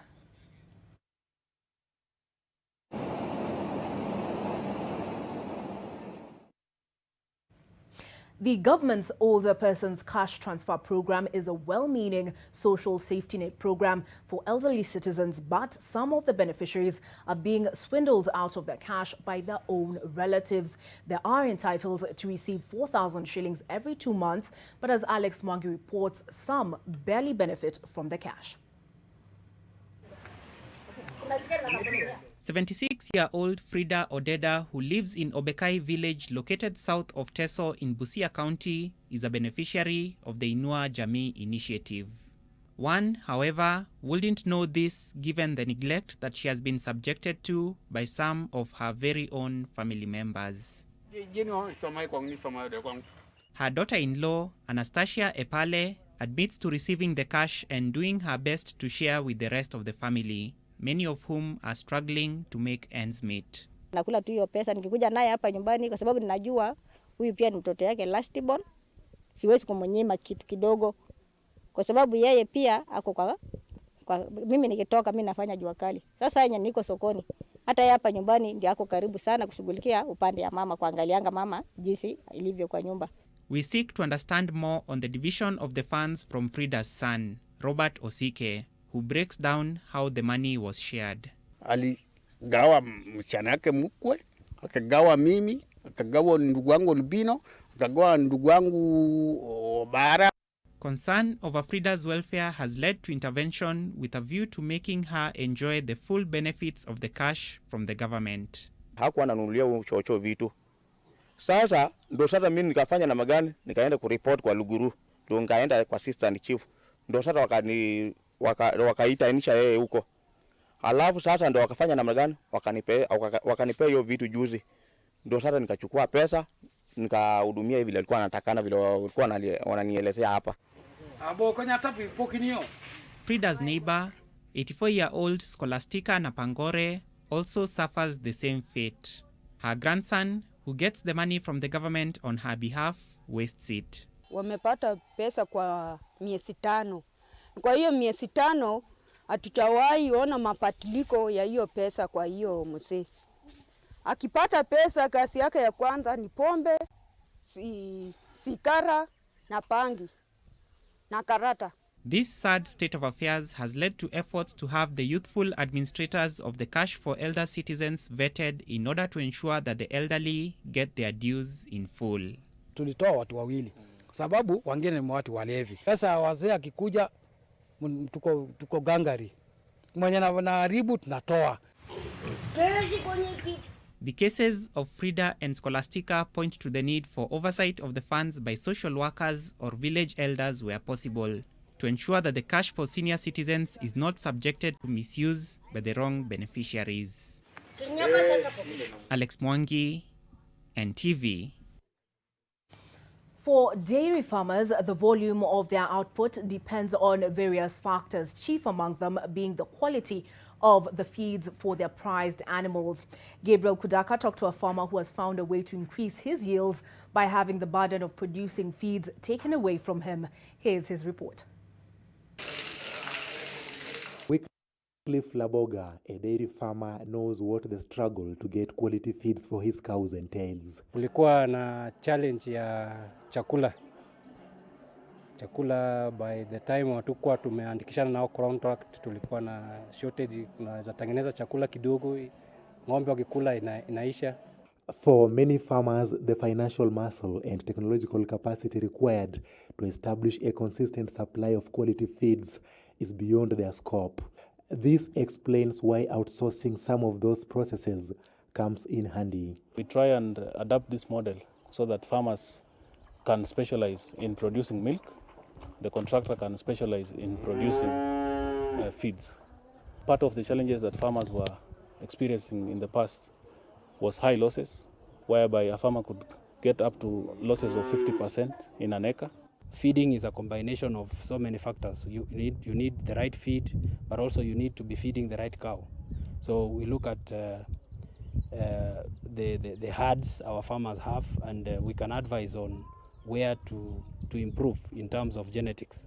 This arrangement provides dairy farmers with a one-stop center ranging from land preparation, ploughing to harvesting of the silage. Under the partnership between Blaze Dairies East Africa and Nundoroto Agricultural Contracting Services, dairy farmers also benefit from advisory services.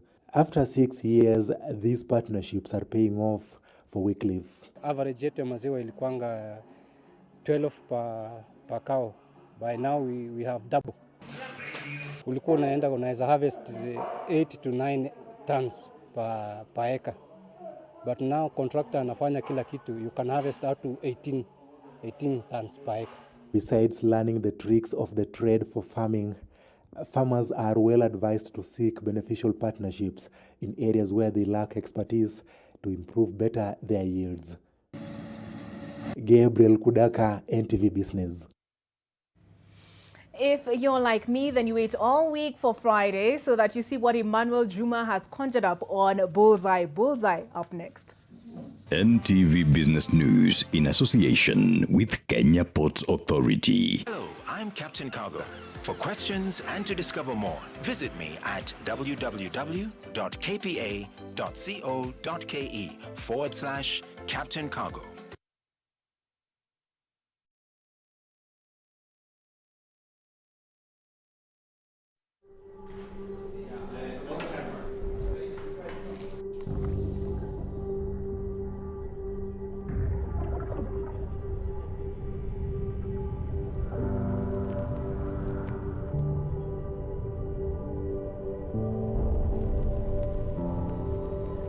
Beat sensitivity pain fast with Sensodyne Rapid Action for clinically proven relief in 60 seconds. Disinfect and protect your home with Jik. Jik kills 99.9% of illness-causing germs. Disinfect floors, kitchen and bathroom surfaces, and wash white clothes, towels, and dishcloths with Jik bleach. Just Jik it.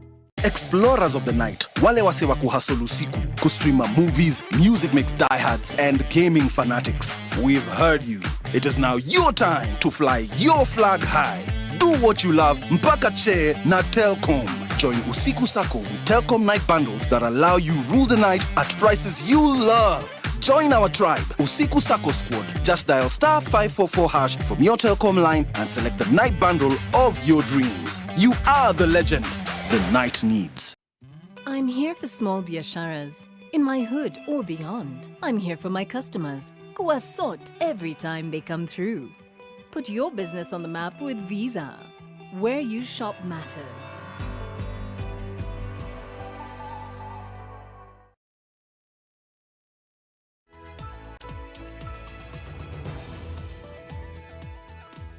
They say all good things come to those who wait.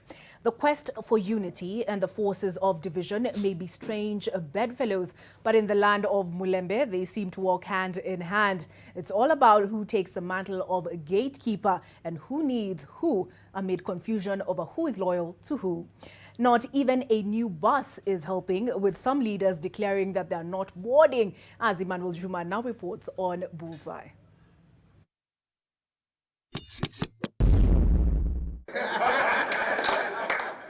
The happiness, the joy was palpable. The men of Mulembe and the son of Jomo, it seems, had just struck a deal. What was it they got? Our reporter Moses Masika Wetangula has the details. Wanaenda kwa rais wa nchi kuomba bus. Francis, you are there.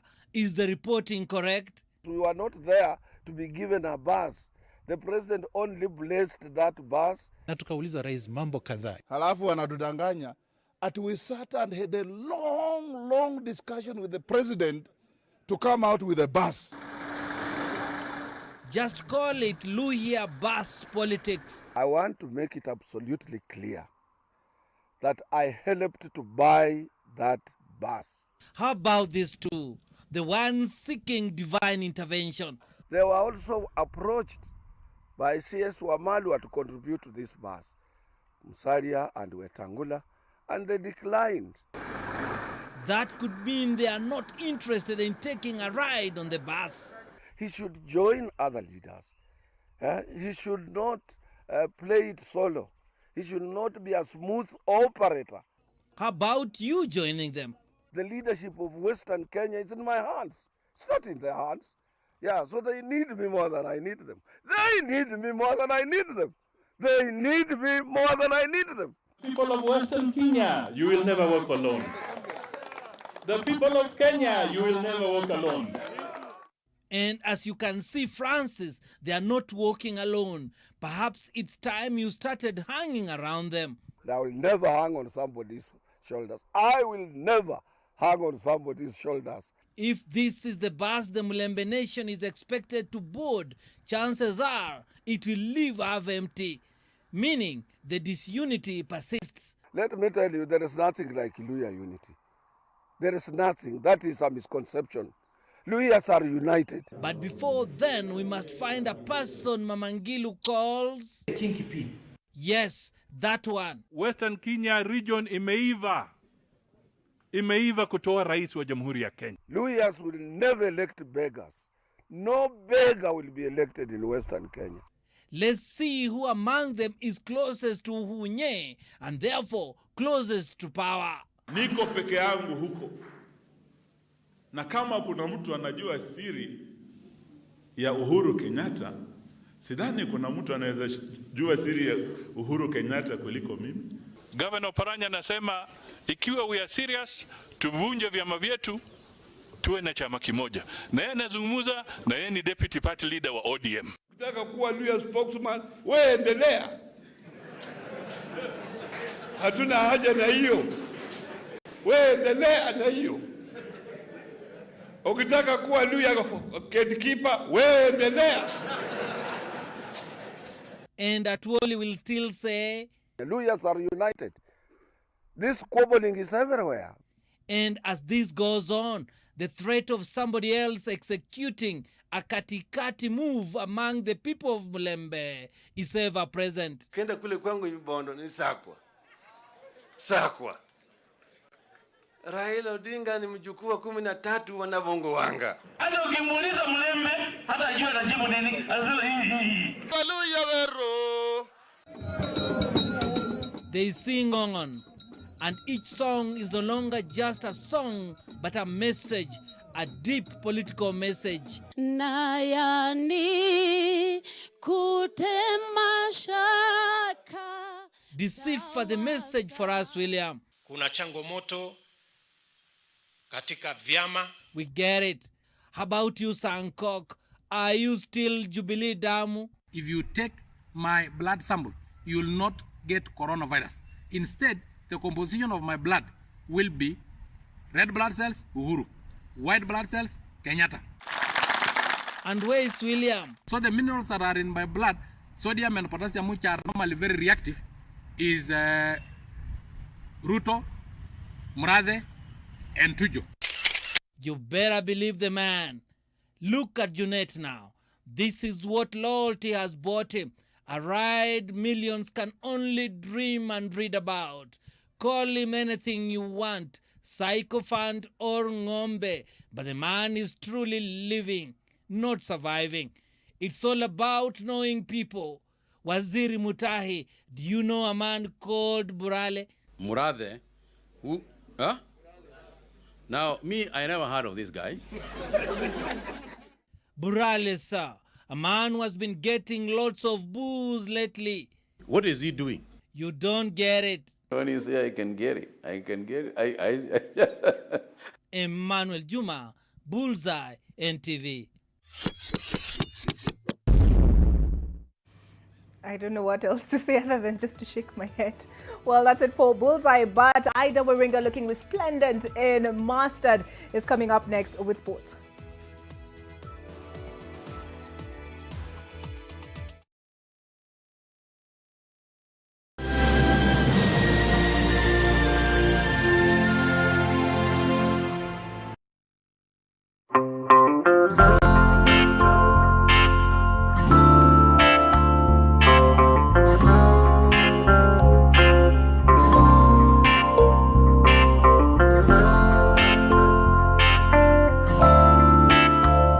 Breaking news from Molfix. Let's see what they're developing right now. Pants is just for me. It really feels very comfy. Molfix pants with anatomic fit technology. New Molfix pants, an invention from babies for babies. You should also try Molfix. On Unscripted with Grace. My son is already staying with my folks. I'll give up my daughter for adoption, then I commit suicide. I had a plan. Never underestimate the strength of a recovering addict. They've walked roads you couldn't imagine. As she shares her story, it will sound almost like it's off a movie script. I sold even the wardrobe doors of my house. At that point, I even found a buyer for my passport. Did you know passports are bought? And she's here to share with us her journey to recovery. So I hope you will be empathetic, you will stay there and listen to it and hopefully learn a thing or two. Join Grace Msalame this Saturday from 8 p.m. Victory Gardens Kitengela by Optivan. This gated community is fully developed, filled with ultra-modern value additions. Call us today on 0790 300 300 or visit www.optivan.co.ke.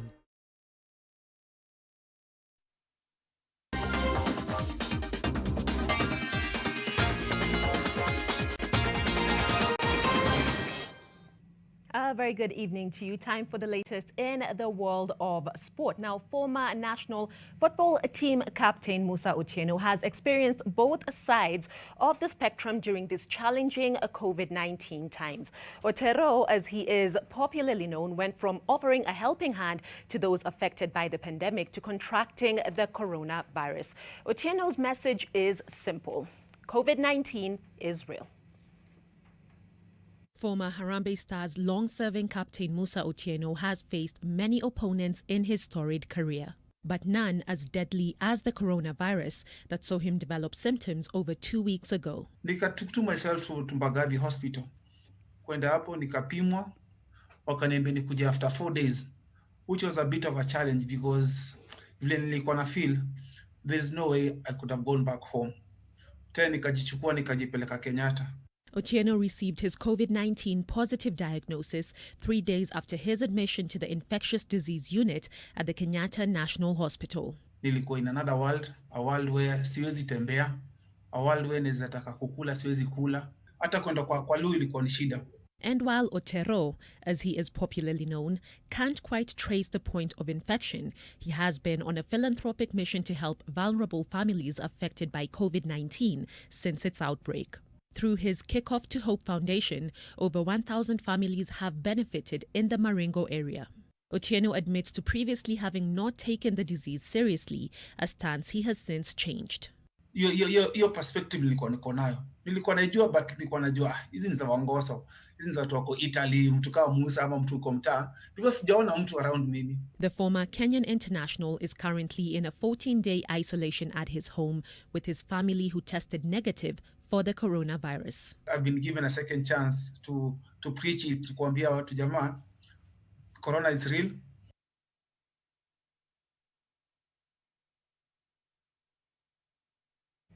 Well, all the best to Musa Otieno there. Well, with more than 60 Kenyan athletes sanctioned for anti-doping rule violations in the past 5 years, the Anti-Doping Agency of Kenya has launched an e-learning platform as it seeks to further educate on the ills of banned substances in sport. In the program, athletes as well as managers and coaches can access online studies on doping before being subjected to tests and thereafter issued course certifications. In order to enroll in the course, users will be able to register using their email address on the ADAC website. Among the topics covered in the course are anti-doping rule violations, sports nutrition, and food supplements. The Ministry of Sport has come out to push for the criminalization of doping in recent times. Our relationship with the Law Society of Kenya and also with the KICD, Kenya Institute of Curriculum Development, we are sure that anti-doping curriculum will be mainstreamed into both the legal side and also in our education. And in particular, as we target the younger learners at the very early stages so that they are aware of anti-doping issues.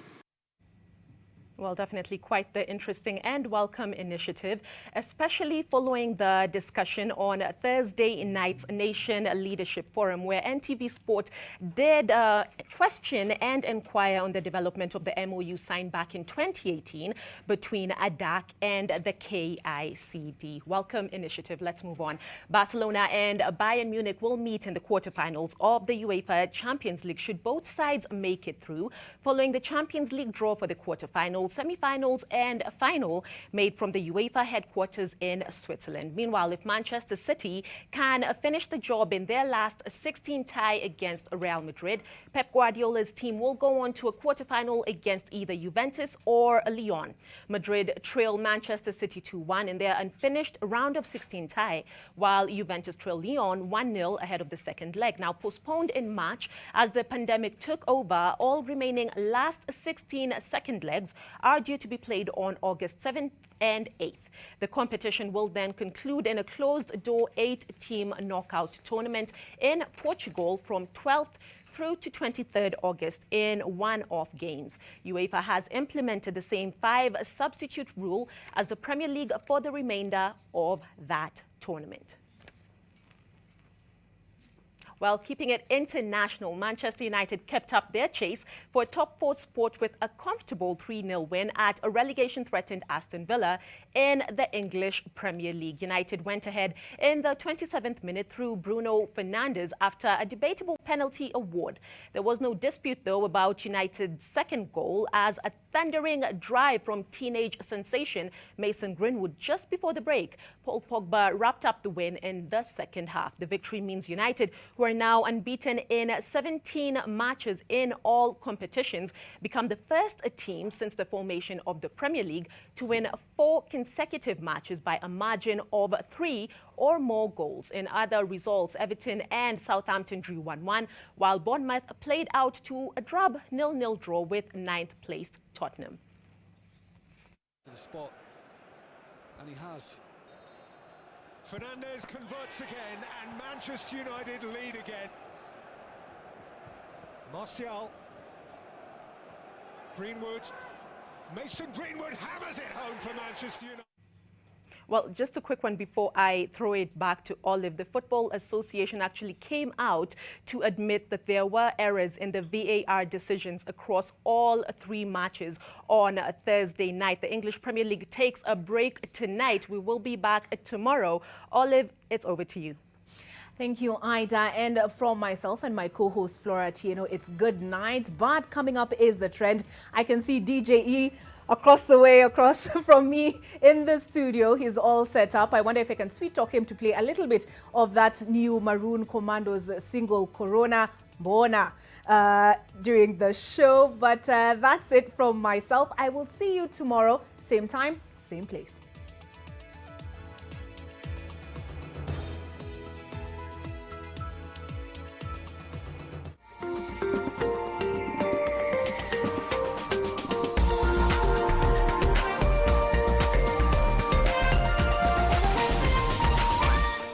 This is NTV.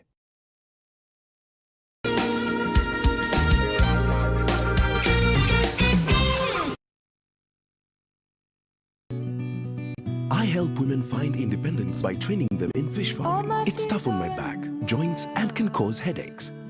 Panadol Extra relieves multiple types of pain. If symptoms persist, seek medical advice. Pata 50% extra credit bila expiry ya kupiga na ku-SMS across networks. Piga star 444 star scratch card pin hash. Na kama ni M-Pesa star 444 star 2 hash. Safaricom for you. Nairobi City has experienced a tremendous transformation in water provision as part of the war against the spread of coronavirus. Tangu tanki letu hapa nyuma yangu nimefaidika sana. 93 boreholes in 3 months. We had quick interventions. We had water drilled, sunk, running out in a record 2 weeks. We have over 14 million liters per day that has been brought into the informal settlements. Find out what this means to livelihoods and the war against the COVID-19 pandemic. A Champs Media production this Sunday at 6:40 p.m. on NTV.